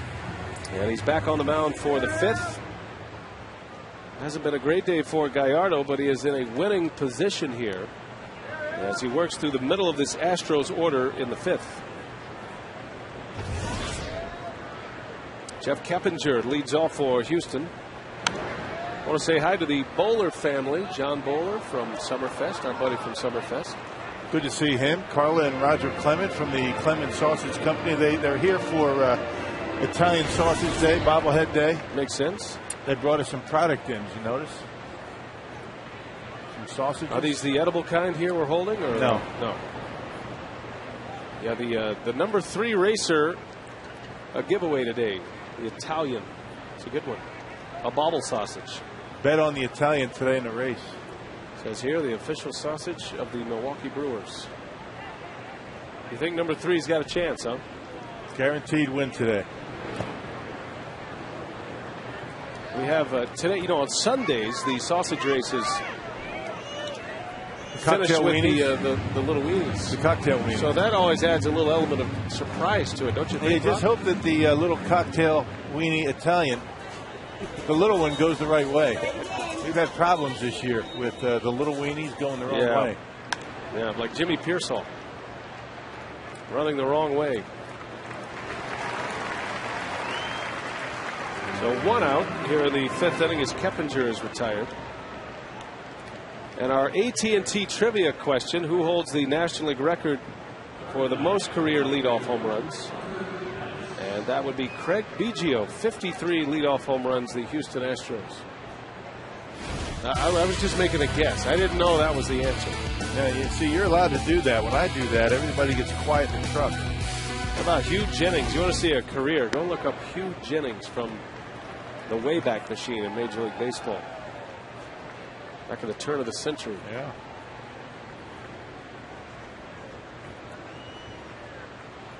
Well, for so many years, Biggio, Bagwell, Lance Berkman. Prior to Berkman, it was Kevin Bass. Remember the Killer Bees? Derek Bell. Yeah, Derek Bell. He was the he was the 3rd in the Killer Bees back in those days, back in the 90s. Bagwell came up with Boston, traded to the Astros and became a star with Houston as a first baseman. He was a third baseman in the Red Sox organization. Remember Derek Bell? Yeah, Derek Bell. He could swing. He got traded over to Pittsburgh. Remember his famous line, Derek Bell now in shutdown mode? That's right.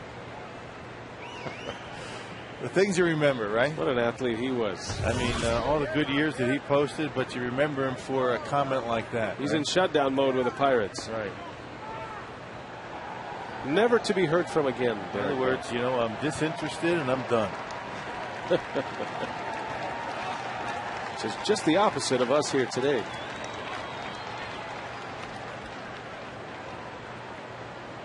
Two and two the count on Pence.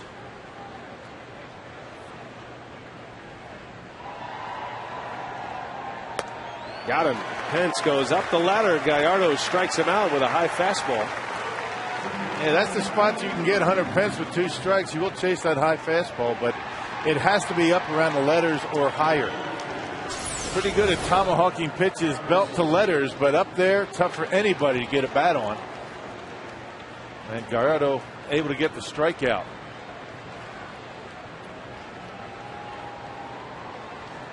Only the 4th for Yo today.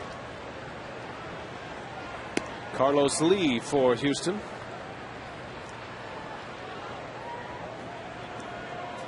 Make that 5 strikeouts.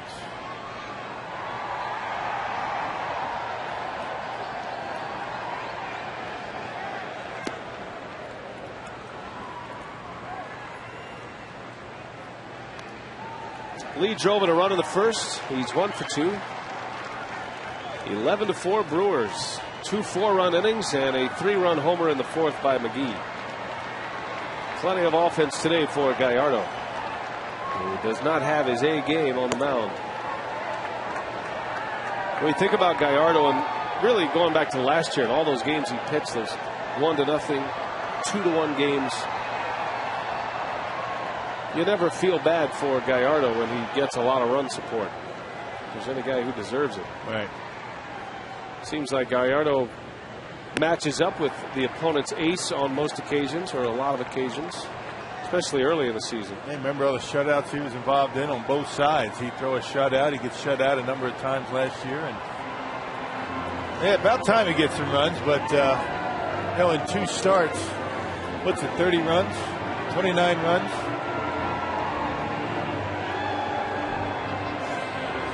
$18 and 11. How many is that? 29? That's right. I didn't know you needed confirmation on that. Well, I'm just, you know. I get it. Ciphering's not my strong suit. That's not true. You're an excellent mathematician. I've seen you in action.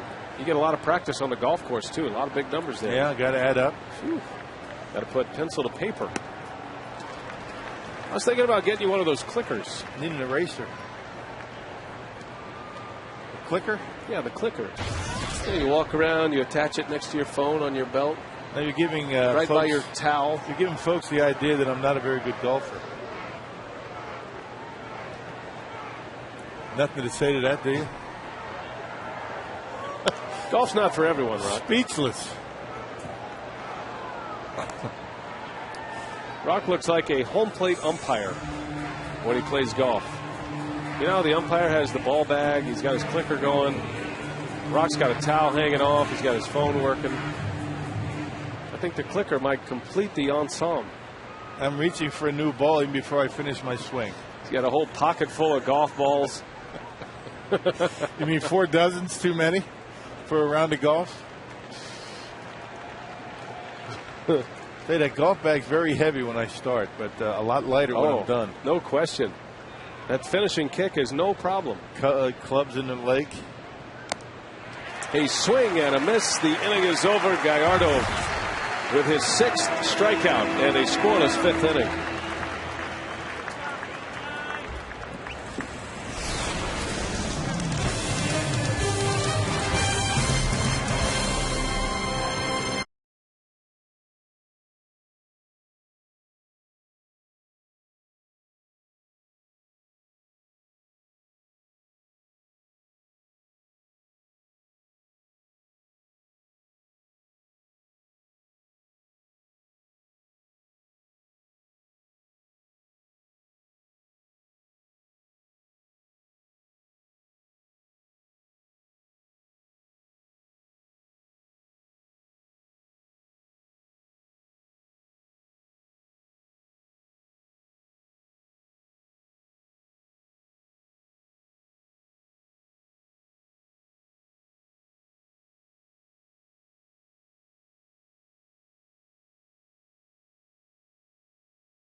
presented by the Wisconsin Lottery and its family of instant scratch games. Odds are you'll like them.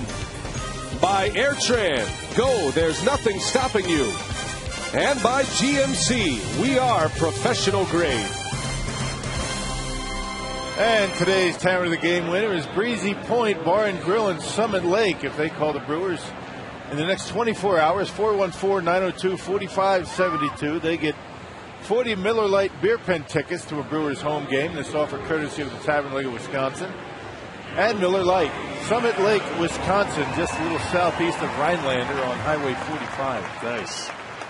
Jason Michaels is in the game in left field. Carlos Lee goes from left to first. It's only the 7th game in his career Lee has played first base. So he's a little out of his element over there. You know, I saw Carlos Lee during Brewers batting practice. He was getting loose with the rest of the team. He had a first baseman's mitt on. Now that Lance Bergman has been traded to the Yankees, maybe some opportunities for Lee at first base. You know, he looks to be a first baseman at this point, a below average outfielder, and that might be a spot for him for the remainder of the season moving into next year.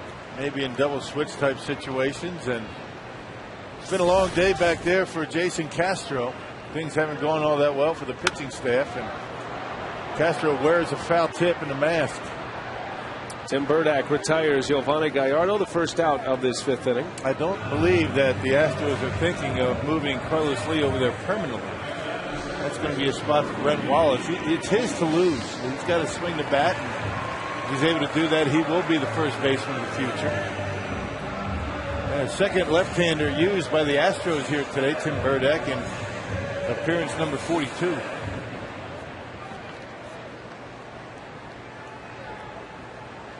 Top of the order now, Ricky Weeks. The Brewers have 11 hits on 10 runs. Doing a ton of damage early in this game. Houston scored 2 runs in the first inning against Gallardo, but the Brewers came right back, scored 4 in the first, 4 more in the 3rd inning. And then after the Astros played it a pair in the 4th to make it 8-4, Casey McGee hit a 3-run home run in the 4th inning. He got him right back and then some with his 16th home run of the season, and McGee has 4 RBIs already in this game. McGee and Kane, the big run producers so far. Kane with 3, collecting his first Major League RBI, his first big league stolen base. Yeah, Prince Fielder has scored 3 runs, and all resulting from 3 walks. So Prince showing some patience at the plate and has been able to cross home plate every time up.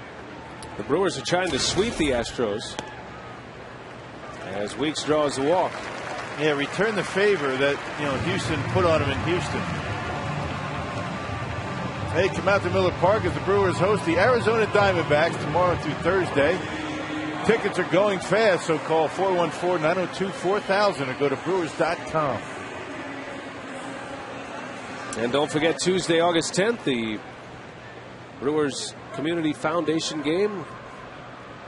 Commercial free. We stay here at Miller Park, auctioning off a bunch of items, all for Brewers charitable causes. We're looking forward to that game. Also want to remind you that August 11th here at the ballpark, as part of the Coups for Kids bullpen catcher Marcus Hanel's program down in Racine, Brewers Charities Simplicity Riding Lawnmower raffle is going on. So they're going to have a raffle, and this lawnmower, it's not just what you're thinking. It's one of those souped up riding lawnmowers. It's right. Beautiful. It's got the Brewers logo on it and has autographs from the entire Brewers ball club, some famous alumni, and various other celebrities, including Bill Schroeder. To short, a flip to the bag at second, and the turn, and a double play. The inning is over. We go to the 6th already. It's 11-4. Milwaukee Astros coming up.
And this copyrighted telecast is presented by authority of the Brewers and may not be reproduced or retransmitted in any form, and the accounts and descriptions of this game may not be disseminated without express written consent of the Brewers.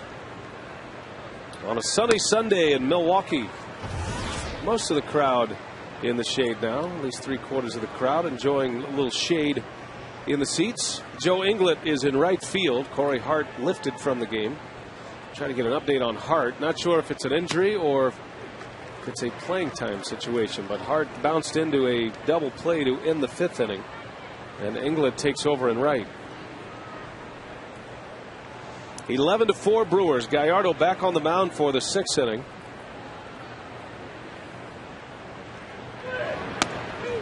And a strike called on the inside corner. Johnson is rung up. And Gallardo all of a sudden with 7 strikeouts against the Astros. Let's take you back to the double play in the 5th. Hart straining a little bit on his way to first base. And obviously he's touched up enough where the Brewers removed him from the game. Well, giving the rest of the day off. They've got a 7-run lead, and Joe Inglet, red hot swinging the bat. He's done a nice job out in right field. Escobar out number 2.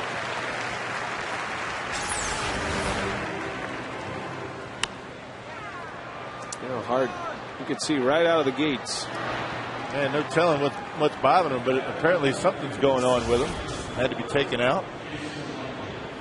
Did not notice if Corey took batting practice today.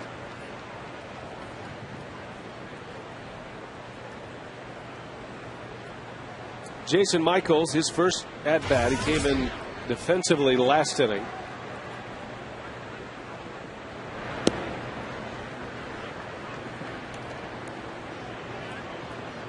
Brewers with 11 runs on 10 hits. Mike Vasallo reporting that this is the 10th double-digit run game of the season. What's interesting, though, is 8 of those 10 have come on the road.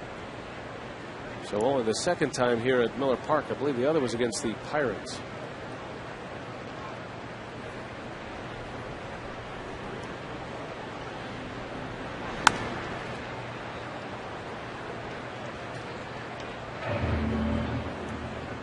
Just when you need a stat, Mike Vasallo delivers, doesn't he? He's like right there, right on. Is that Mike? That was Mike Vasallo. Mike sent that one? Brewers Media Relations Department. Always a crack statistician.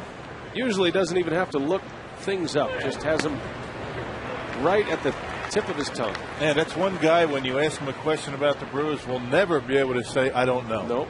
He knows it all. Right away. Always willing to lend a helping hand, and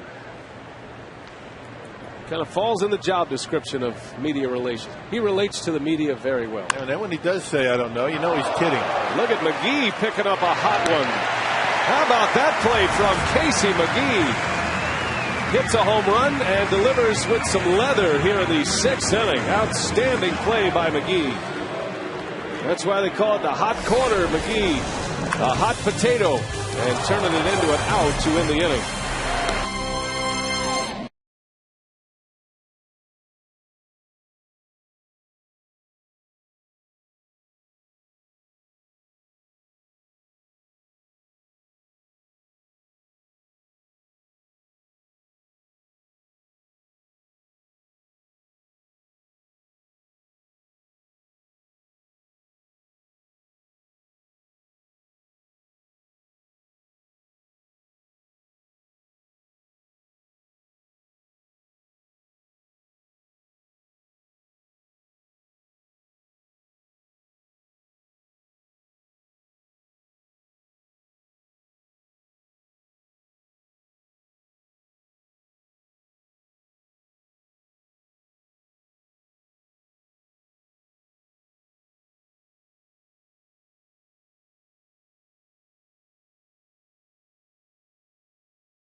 Italian bobble sausage day here at Miller Park. You had a feeling Italian was going to be the front runner in the famous Clements sausage race, and the Italian had the inside corner to get things started. Now on Sundays, the kids race, it's the handoff. The little weenies get involved. So while they don't look very inspired to begin the race, it was a furious finish. That race very symbolic of this baseball game, as a matter of fact. And you were right, Rock. Well done. The Italian, the winner today.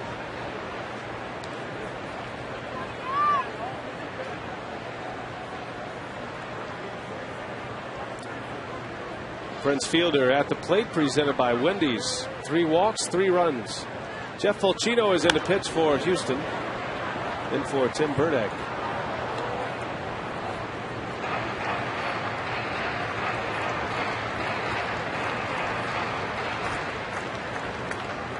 The 5th Astros pitcher.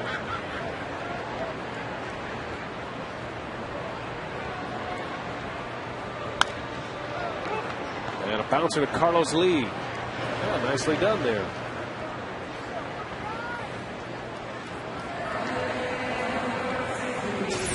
Well, Rock had a little problem with the little weenies after the race. They just kept going. They just don't know when to stop. To be tracked down. Look at him. He's still running.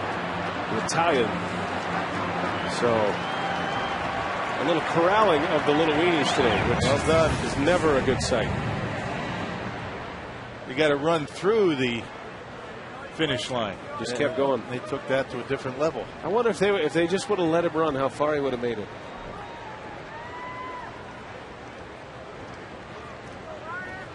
Got a little more than they expected today.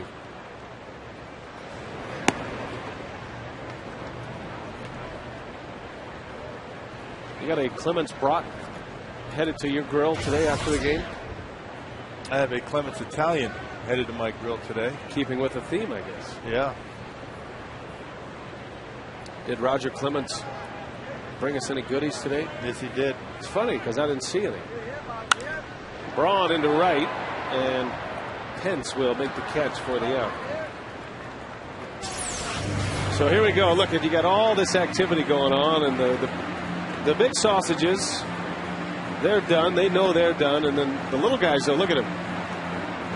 There's no quit in that guy. Sausage chaos in Milwaukee at Miller Park. News at 5. Oh boy. All ended well, we hear. You know, to answer your question about the gifts, I brought some sausage sticks. There was a big pile of them up on the desk up here. Mike Vasallo came in thanking us for the big shout out, and now the sausage sticks are gone. No more sausage sticks. I'm going to give you a hint on those sausage sticks. When you get them, put them on the grill. Now that you have a grill, put them on your grill in a completely different flavor. It's unbelievable. That's your cooking tip of the day. Bill's Grill. Put them on the grill. I use my neighbor's grill. Brown them, crisp them up on the outside, and melts all the fat inside. It's incredible. Nice. Throw them in a little aluminum foil. No, right on the grill. Now, how can you brown them up and crisp them up in the aluminum foil? Oh, I bet right after. Keeps them warm, keeps them moist, right? I don't know, I just made that up. I'm not really the grill master like you are. You're intimidating on the grill. With giant tongs and a big fork? Yeah. There's just the right amount of sweat that drops down on everybody's food, too, that I like.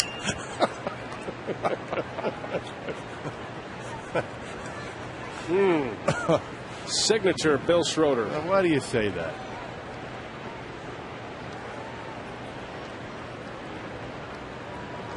It's a secret sauce.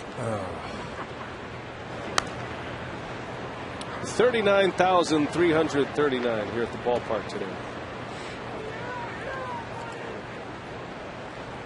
And this game has gone in waves. There's been periods of silence, quiet like we have now, and then moments of eruption as well. Casey McGee brought them to their feet in the 4th.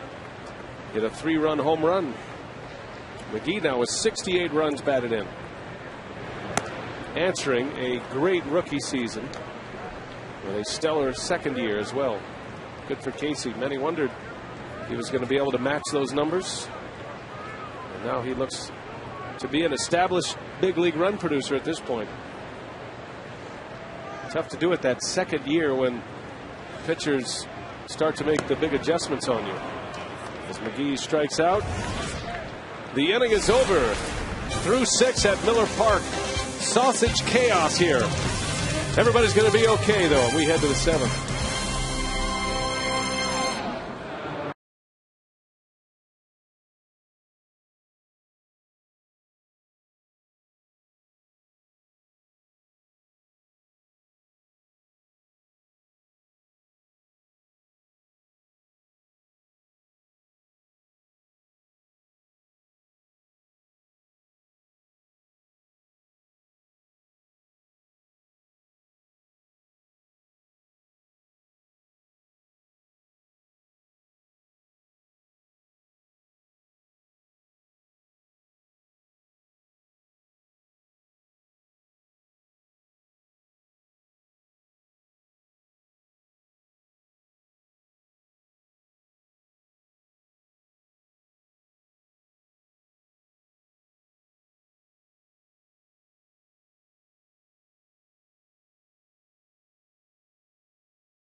Sports Wisconsin is presented by Miller Lite and the new Miller Lite Vortex bottle. Taste greatness.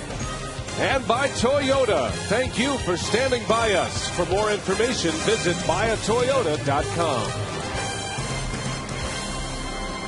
Check out our Toyota game summary. Big days offensively for the Brewers. 3 different innings of multi-runs. 2 4-run innings, a 3-run inning. Yvonne Gallardo done for the day. 6 innings. 8 hits. He scattered the 8 hits.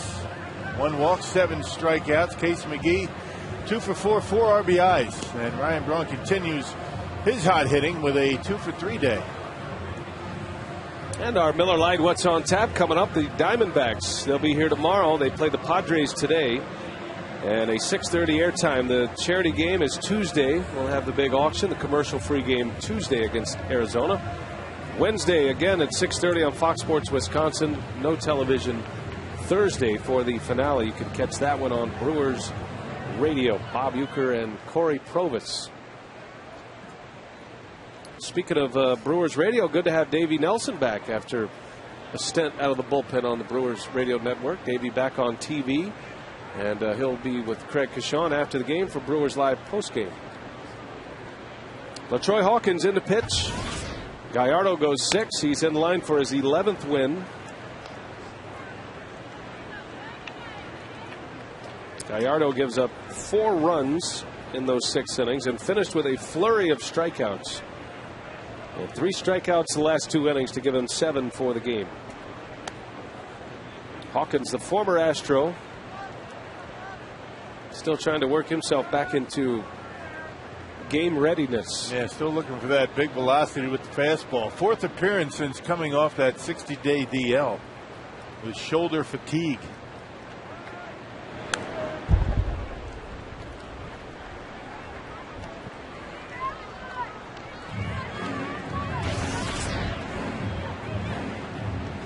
Michael Bourne has 2 hits. He drove in 2 runs against Giovanni in the 4th inning.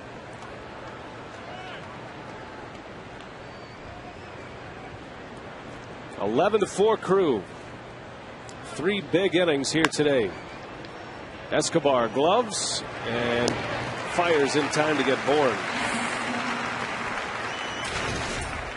It's a lineup now, and you'll see a lot more of this here the coming weeks with 3 rookies up the middle. You've got Lucroy catching, Escobar at short, Lorenzo Cain in center field. Fun to watch, and some good experience for all 3. Escobar has been here from day one. Lucroy catching in his 39th game, and Lorenzo Cain getting his 2nd career start today.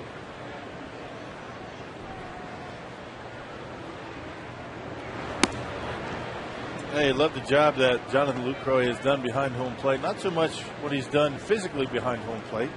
That's been very good, but the way he's been able to adapt to his pitching staff in a very short period of time. Pitchers love throwing to him. Understands what they want to do in certain situations and has got a good grasp on scouting reports. That's a tough thing. When you talk about having that many young players up the middle, I mean, that's the heart and soul of your defense. That's an important spot. Catcher, shortstop, second base, and center field. A lot of youth for the Brewers right now in that lineup. Now, Lucroy would probably be better served with a veteran catcher. You know, a lot of young catchers, when they come up, have someone to look up to. I know you did with Ted Simmons. Greg Zahn injured, out for the season. And a good catch back there. Joe England runs one down. That ball really carried off the bat of Angel Sanchez. So 2 outs here in the 7th. Lucroy doesn't have that luxury, but he and Kataris, a couple of catchers without much experience. But you like what you see from Lucroy already. The work ethic, as Rock mentioned, and the fact that he is settling in now, and he's going to get a chance to play a lot the rest of the season if he stays healthy. We talked about it in the beginning of the game. I mean, look what all that has happened to that young man in the last 3 months. First call up to the big leagues. He got married, having a kid. That's a lot going on. I mean, one of those things by themselves are a lot to deal with, let alone all 3 at once. But he's handled it well, very respectful, and loves to talk baseball, loves to talk catching.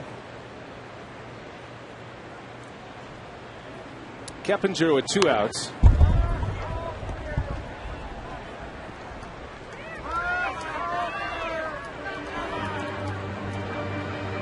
Astros have a number of rookies in their lineup as well, and they're getting a good look. The rosters can expand up to 40 beginning September 1st. And so, you know, for guys like Lorenzo Cain, he's hoping to continue to play and just stay long enough, have enough success to make it until September 1st, and obviously he'll be here the rest of the year. He's got a chance to win the center field job, you would think, next year, does Lorenzo Cain. I still find it hard to believe that Lorenzo Cain has only been playing baseball for 9 years. That's something. He didn't start playing baseball until he was in 10th grade. He was 15 years old. Never played baseball until he was a 10th grader. And he's standing in the big league outfield right now, less than a decade later. That gives you an idea of his athleticism. Got a lot of ability. It's just a matter of he's going to be able to make the adjustments that pitchers are going to make on him as he goes around the league. But you're right. I mean, he's got a lot of enthusiasm. He's got a lot of ability. Got that those raw tools, that 5-tool type player. Hawkins knocks it down and pitches it to Prince. 1-2-3 inning, a good one for LaTroy Hawkins. We turn it over to Rob Edwards and Miller Park's presentation of God Bless America. Enjoy.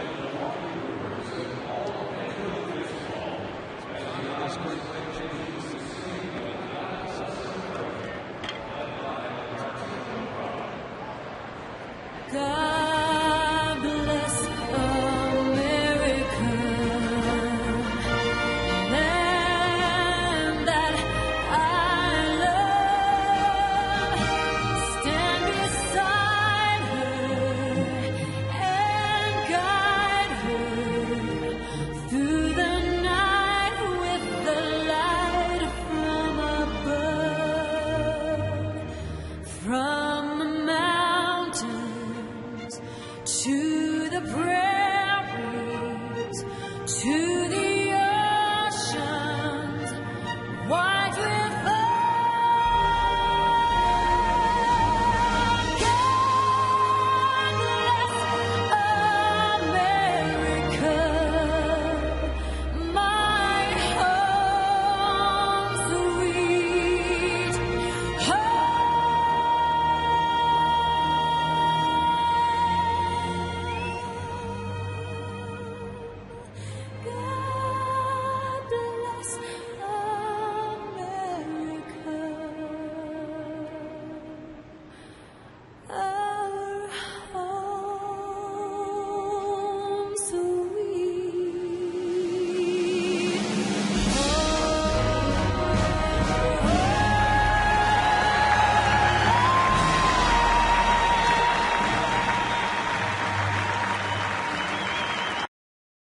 And Lorenzo Cain set to lead off here in the 7th inning for the Brewer crew. He's had a nice game, Davey. 3 RBIs, his first 3 as a major league. Well, he got his first RBIs. It's got to be exciting for him. You know what I like, though?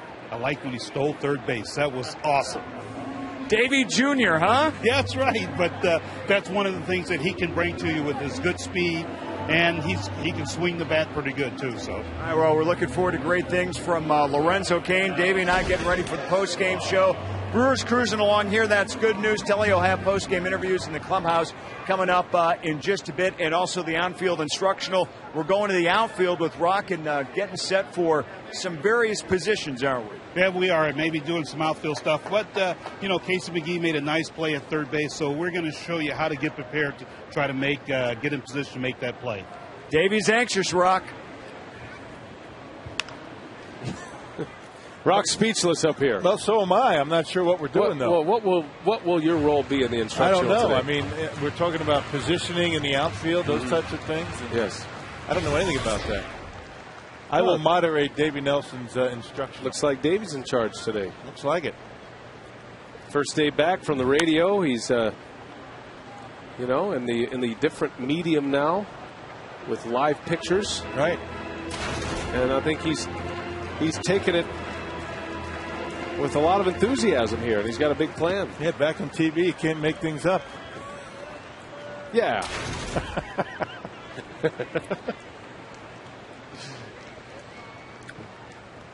Oh, and 2 to Escobar.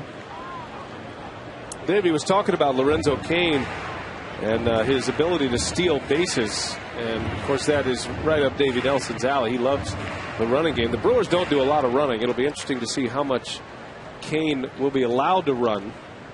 But Lorenzo had 26 steals in the minor leagues this year, caught just 3 times. On the barrel, nice play by Keppinger. 2 outs. Oh, Escobar really starting to swing the bat here lately. Yeah, point of contact, not over swinging, and it really didn't look like Alcides overswung or swung real hard, but it's all about the bat speed at the point of contact. You don't have to be winding up, and he hit that one right on the nose. A nice play by Keppinger on the backhand. I love to see him go into right field. Fulcino has retired 5 in a row. And here is Lucroy. The 3 rookies did some damage in the 3rd inning. Cain drove in a pair with a double. He stole a base.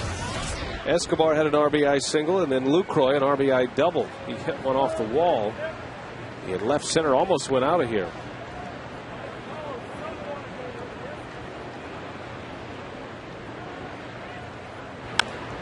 Into center field. Bourne makes a catch, and the inning is over. To the 8th we go. 11-4 Crew.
Come into town tomorrow. Threat of a thunderstorm. It could actually be locally strong, but it's still hot and it is still muggy. Your first pitch temperatures start in the 90s. It's never good when Katie starts out with unsettled. But we got a roof, so we're good. It really doesn't matter. You hate to see bad weather, but we certainly had our share of rain here in Milwaukee and in southeastern Wisconsin. But you want to see rain at Summerfest. I should say State Fair. Either way. I'm sorry. David Risky on for the 21st time. Summerfest, State Fair, doesn't matter, right? It's all great. It's all part of a Wisconsin summer. Yes, it is, Rock. And you were saying on David Risky? 21st appearance. He is in relief of LaTroy Hawkins. 11-4, the Brewers lead the Astros. Hunter Pence swings at the first pitch. That's a fair ball to the wall. And Pence is into second base with his second hit. Extended his hitting streak to 14 games in the third inning. And the Astros, their first base runner since the 5th. Time now for our text question. You can get interactive with us each and every day, courtesy of Ho-Chunk Gaming, Wisconsin. Just send your text to 234-234. Ken in La Crosse wants to know, do you think Yo has the stuff to throw a no-hitter someday? On the heels of Brandon Morrow's one-hitter. Well, he's got the combination of 4 good pitches. He hadn't been throwing his changeup a whole lot, but when he has good command of it, not so much overpowering stuff like you see from Ubaldo Jimenez and Josh Johnson, those types of guys that can just blow you away on fastballs down the middle. But when Yo has it working for him, like he did in Chicago, I mean, that was one of the best pitching performances that we've seen. Just so far as having 3 pitches working for him, able to throw all 3 at any time. Yes, indeed, he could certainly put together a string of innings and throw a no-hitter. Everybody has no-hit potential. That one's down the line, and that is a fair ball. An RBI double for Carlos Lee. And the Astros quickly here in the 8th inning put another run on the board. It's 11-5 Brewers. Lee driving in his second of the game.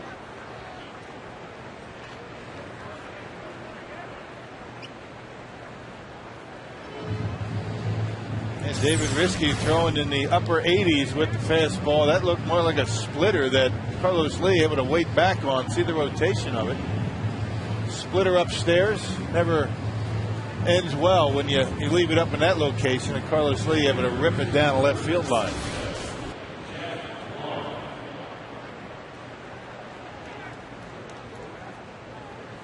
So Jeff Blum will hit in what ended up as the pitcher spot in the batting order after the double switch a couple of innings ago. 8th inning, 11-5. Risky trying to keep the Astros right where they are. Don't let them crawl back into this game.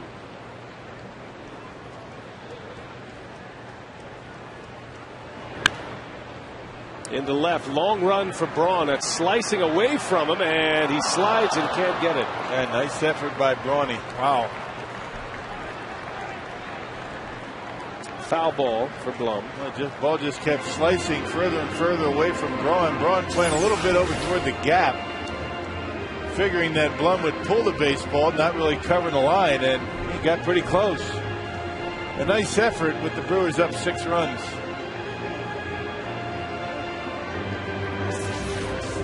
You know, David Risky appreciates that. Braun going all out, comes up just a little short. 0-2 the count on Blum.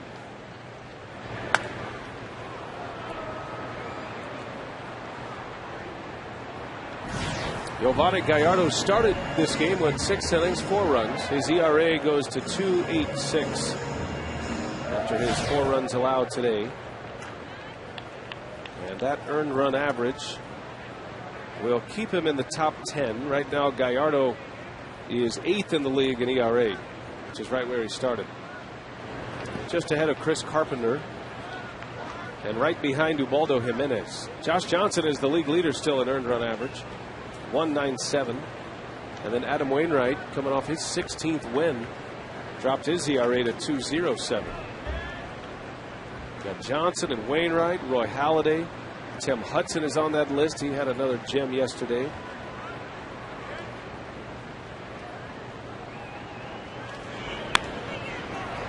Lorenzo Cain closing in. And the first out of the 8th inning. Blum retired.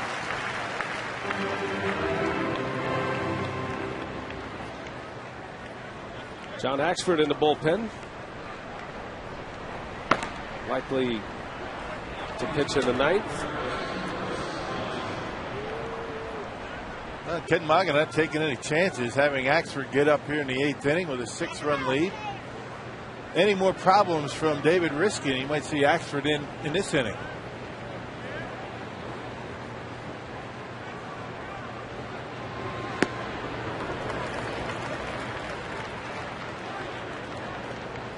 Chris Johnson is 1 for 3.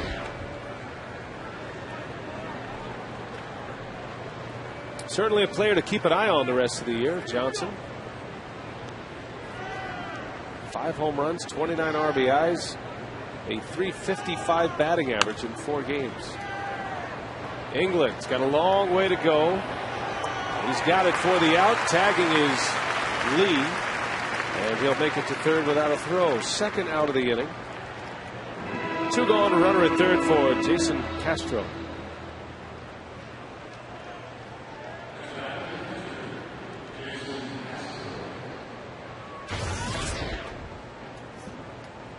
Earlier today, we saw the Blue Jays shut out the Tampa Bay Rays 1-0. Brandon Morrow had a no-hitter until the final out in the 9th inning.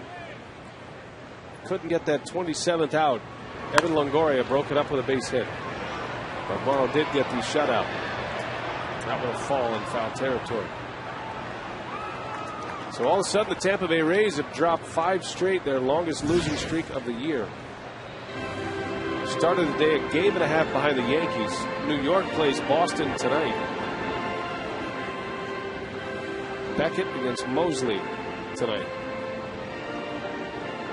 Yeah, hottest team in that Eastern Division has been the Toronto Blue Jays. Playing some pretty good baseball. Tampa Bay, as you mentioned, lost 5 straight. Boston's starting to play a little bit better. That's a big game for the Red Sox tonight if they're going to climb their way back. There's a lot of baseball to be played, but you figure the Rays will get it turned around at some point, although they have 2 starting pitchers that are ailing now. Wade Davis and Jeff Neiman. Neiman with some arm discomfort. So 2 of their 5 starters having some problems with their pitching arms. Injuries are starting to pop up all over baseball, and it's tough when you're a contender, especially when you're counting on young players. It's that time of year, guys starting to get a little bit tired, and the injuries start mounting up, and a little bit more difficult to play through. The dog days, they're heading fast. They're getting here quickly. About mid-August to mid-September. This is when organizations are looking at their depth, even down into their minor league system, to try to get them through.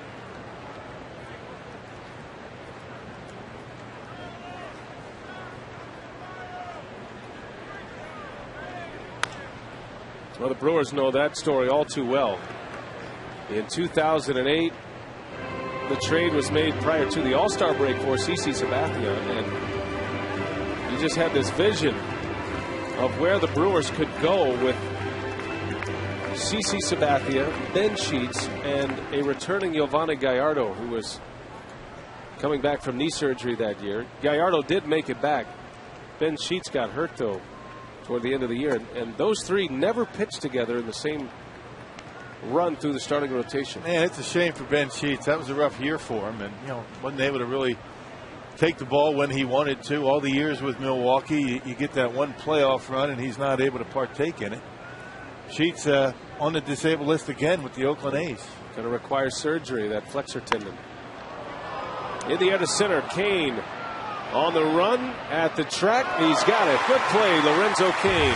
And the inning is over. The Astros get a run. It's 11-5 Brewers. To the bottom of the 8th we go.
the series. The Brewers looking for the sweep.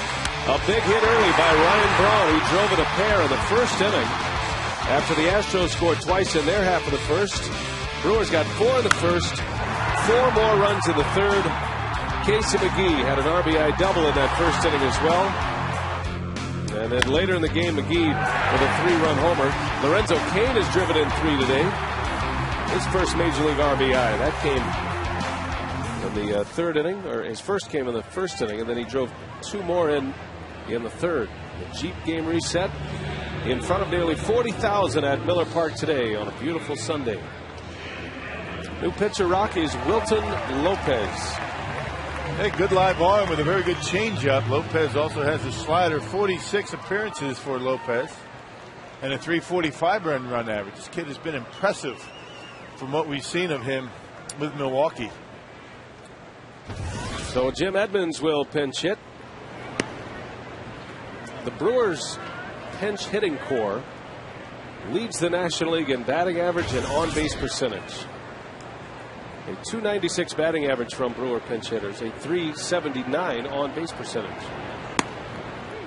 And one of the bigger pinch hits of the year turned in Friday night by Joe England. He hit a 2-run home run to bring the Brewers within a run as part of that 4-run 9th inning comeback win. Edmonds is hitting .294 as a pinch hitter. 5 for 17 at the plate. That's a far cry from where the Brewers were last season. Especially when you consider Joe England has never done this role in his entire career. He's never really had a chance to be a pinch hitter. And he credits Craig Counsell. He follows Craig Counsell around. He's kind of shadowed him early in the season. You know, tried to get a sense for what his routine is throughout the game to get ready late in the game to get a pinch hit opportunity. And it certainly worked. Brewers dead last year in the National League in pinch hitting. Much different this year. That's one of the things that Doug Melvin tried to improve upon in the offseason, and they've certainly been able to do it. Ball and 2 strikes on Edmonds.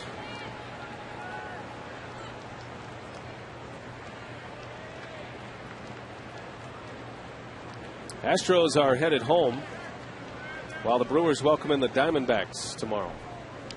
Astros will play the Braves, the Pirates, and the Mets on their next homestand. It's a long homestand, 10 days.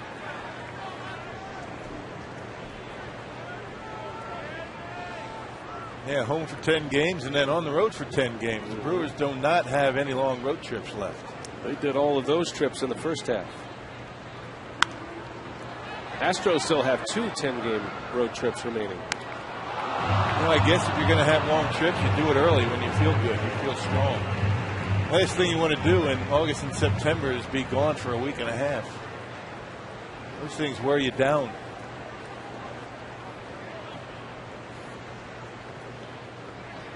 Two and 2 on Edmonds.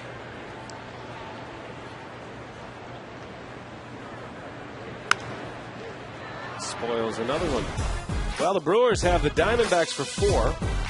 And then it's a quick trip. It's only 5 games, 3 in Colorado, and then 2 in St. Louis, right back at Miller Park on the 20th. And look at the off days coming up. 16th, the 19th, the 23rd. That's important this time of year. You're trying to get something going, and it allows your bullpen to rest up. It allows these players to rest up in the month of August. 3 in a week is a bit much. You like to spread them out a little bit more. Maybe a little rusty, you're saying. Hey, ended the first half, 20 straight. The Brewers were in a 15-game stretch before the last off day. And they end the season with 17 in a row, but they have 3 off days in a week. Come on. And only 6 off days remaining the rest of the year. After September 16th, Rock, you'll be getting your wish. 17 straight to finish the season. My wish? Yeah, you like to play every day. I was just saying you like to spread the off days out a little bit better. Oh, that fouled right off of Jason Castro. Man, he's going to need a minute. Yeah. And there's that area in the shin guard right in the knee where you get one right on that seam. And right there, right on the the kneecap, and you feel as though you're never going to be able to walk again, but within 30 seconds it goes away. Catchers take a beating back there. That's why they call them the tools of brilliance. I tell you, it's a lot safer behind those bats these days than it is in front of them. The way these guys can hit the baseball. Edmonds lines one to center. How about that at bat? Jim Edmonds. A 9-pitch battle with Lopez. He delivers a single to start the 8th inning. He got a pitch out away from him and able to line it into center field. And yeah, he saw just about everything Lopez has to offer and able to center on one and knock it into center field. Good piece of hitting by Edmonds out away from him. Nice easy swing, and ball just jumps off his bat into center field. I beg your pardon. That was a 10-pitch at bat for Edmonds. So he gets his hit. The Brewers add to their pinch hitting statistics. And here's Ricky Weeks.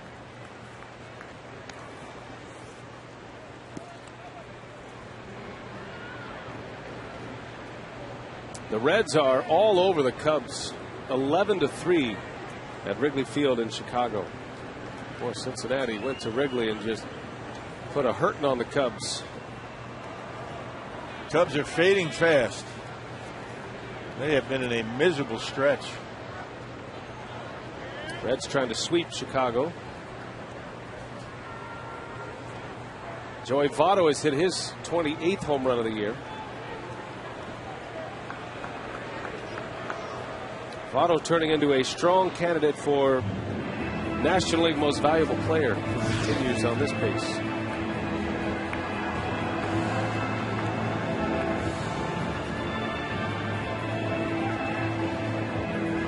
Padres are underway with Arizona. They're in the 3rd inning. Matt Latos against Joe Saunders, and the Padres lead 2-0, giving Latos an early lead. Latos, one of the ERA leaders in the National League. He's in the top 5. Adam Wainwright, number 2. He's 16-6. This could be his year. Jimenez with 17 wins and a no-hitter. A lot of great pitching this year. Jimenez, certainly it'd be impossible for him to continue the pace that he set early. I mean, nobody could do that. That's only happened once in history. That's Bob Gibson. But Wainwright just keeps chugging along and as consistent as any pitcher in baseball. There are more pitchers with ERAs under 3. Got to go all the way back to the 91 season to find this many.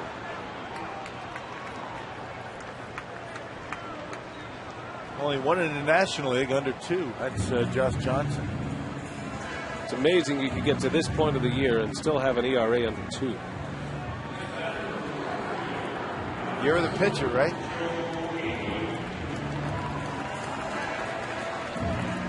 You'd be hard pressed to convince a lot of teams of that, but there have been some tremendous individual pitching performances this year. 5 no-hitters. We almost saw 6 today. An out away from a no-hitter in Toronto, Brandon Morrow. Before Evan Longoria delivered a base hit. Inglet into right, and Pence makes a catch for the 2nd out of the inning.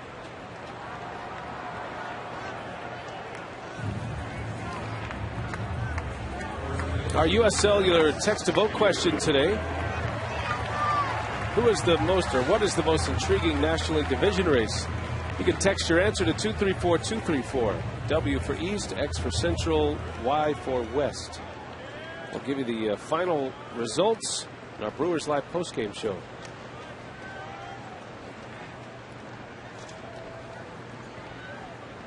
I'm going to go with the West. Not to influence anybody's vote, but I think the Rockies. That would be Y.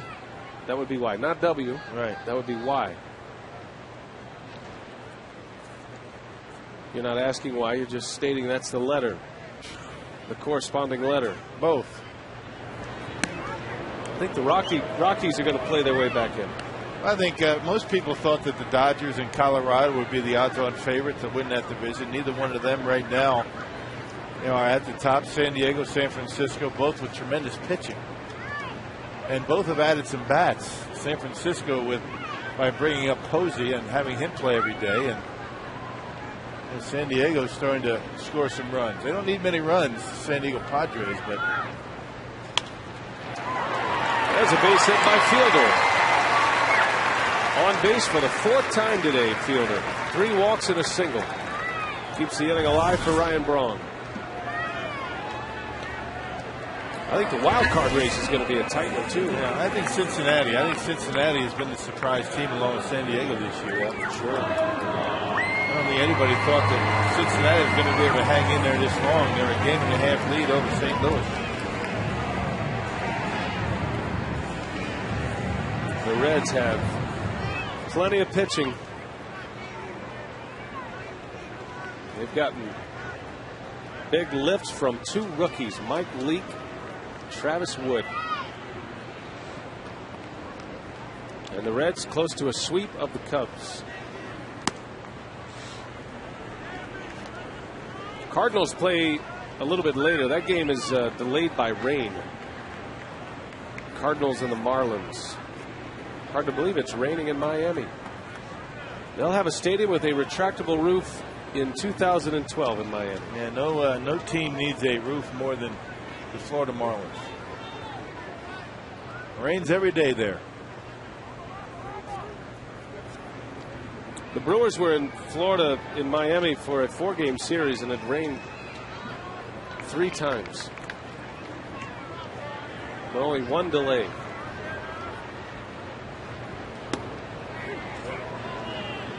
Dodgers lead the Nationals 4-2. That game's in the 4th. Ted Lilly is on the mound today for Los Angeles. His 2nd start after he won his opener. Dodgers doing all they can to hang in there. The Rockies beat the Pirates 8-4.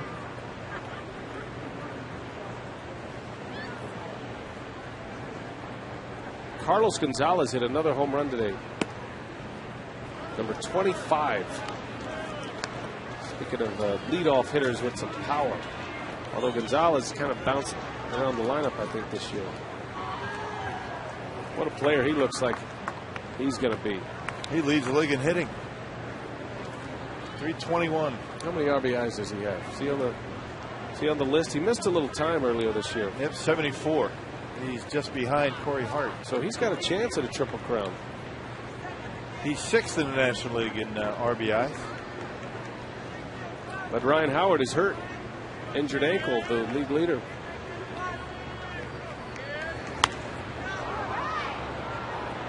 Over to make the play is Lee, and he's got it for the out. Inning is over.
Well, been a fun day at the ballpark for the Brewer hitters. And our Menards player of the game, how about we give them to them all? Swinging the bats today, Ricky Weeks. A hit, Fielder a hit, 3 walks. The bottom of the order, impressive today. There you go. There's my votes. Yep, you got Kane with 3 RBIs. Casey McGee is driven in 4. The 3 rookies, Kane, Escobar, and Luke Croy, all contributing today. McGee with the hit of the game, that 3-run home run once the Astros started to peck their way back in the ball game. That 3-run home run to make it 11-4. Last call for the Stros. And the Brewers trying to cap off a sweep of Houston to return the favor from last weekend. And John Axford is on to pitch. Not a save situation, of course, with an 11-5 lead. Axford got a nice ovation when he popped out of the Brewers bullpen. I think the fans here, as much as they enjoyed Trevor Hoffman's save yesterday and all the excitement that went along with it, just making sure that Axford knows they still love him too. There's plenty of room. Yeah, Axford hasn't pitched since Tuesday. He picked up his 16th save of the year against the Cubs. So it's been a long layoff for Axford. He needs to get an inning here today. Jason Michaels leads off. His second plate appearance.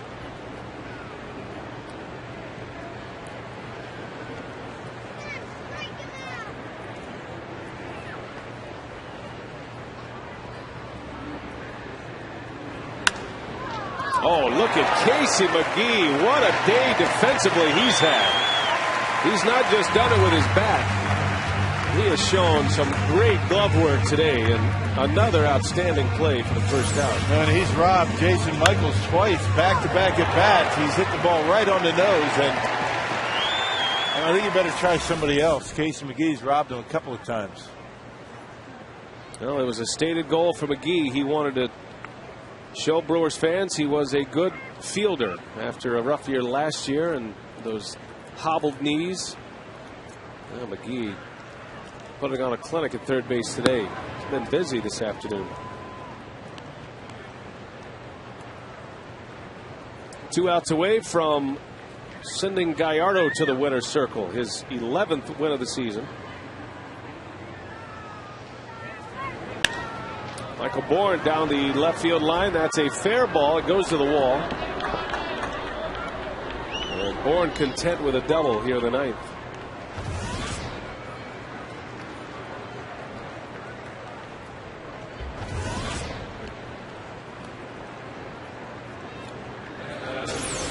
Bourne doing a nice job just waiting back and serving that fastball away into left field. Didn't try and pull it.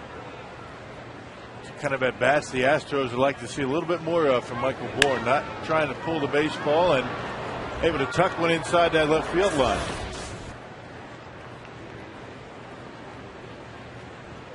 All right, so a runner at second with 1 out. Here's Angel Sanchez.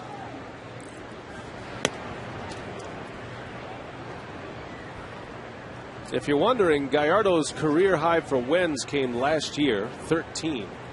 He was 13-12. A win today goes to 11-5, and his ERA is currently 8th in the National League, despite the 4 runs in 6 innings.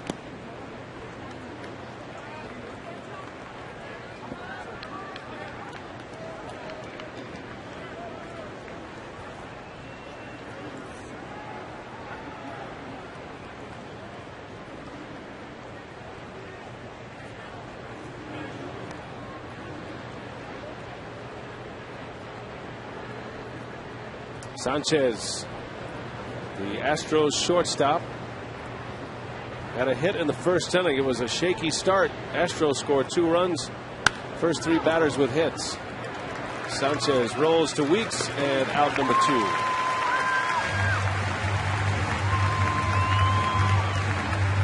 Astros down to their last out. Brewers trying to send him out of here with a sweep.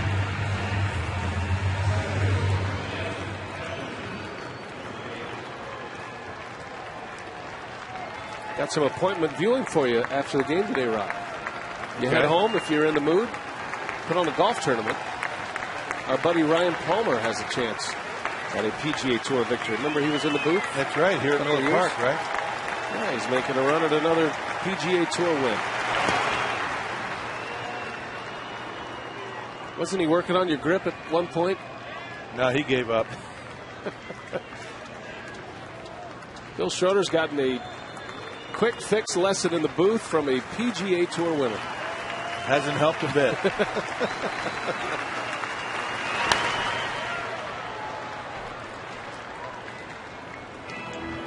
I've had a lot of your PGA buddies walk away from me shaking their head. Golf's not for everyone, Bill. That's right.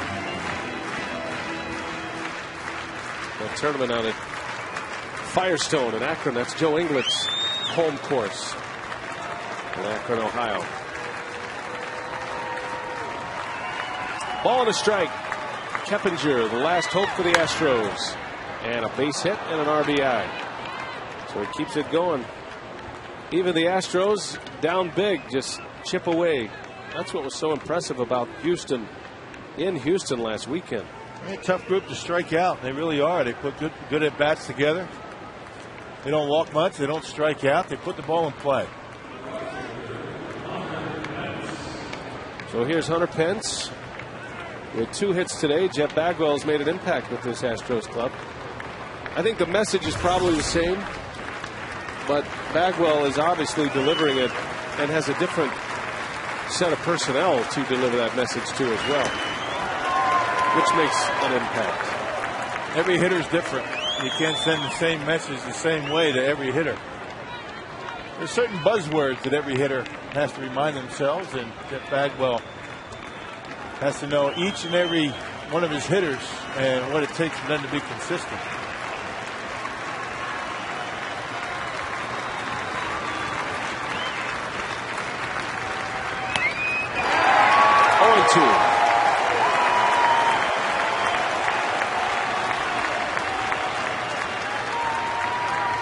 Don't forget Brewers Live coming up next. Craig Kashawn, Davey Nelson.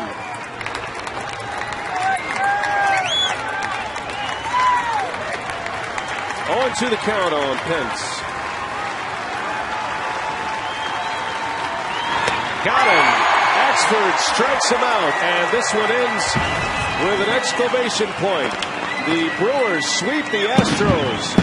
And an 11-6 victory here today. Yovani Gallardo picks up the win. Now 11-5, and the Brewers with 3 in a row as they bring in the Arizona Diamondbacks tomorrow. Still much more to come on this game. Let's kick it out to Craig Kashawn down the right field line. What do you have coming up for us, Craig? Well, I'm going to tell you about all the contributors to this Brewer win here today. Tally Houston's going to stand by and get some interviews done. We're going to interact with the Brewer players after a sweep over Houston here from Ken Maka. And also our on-field instructional all on the way next.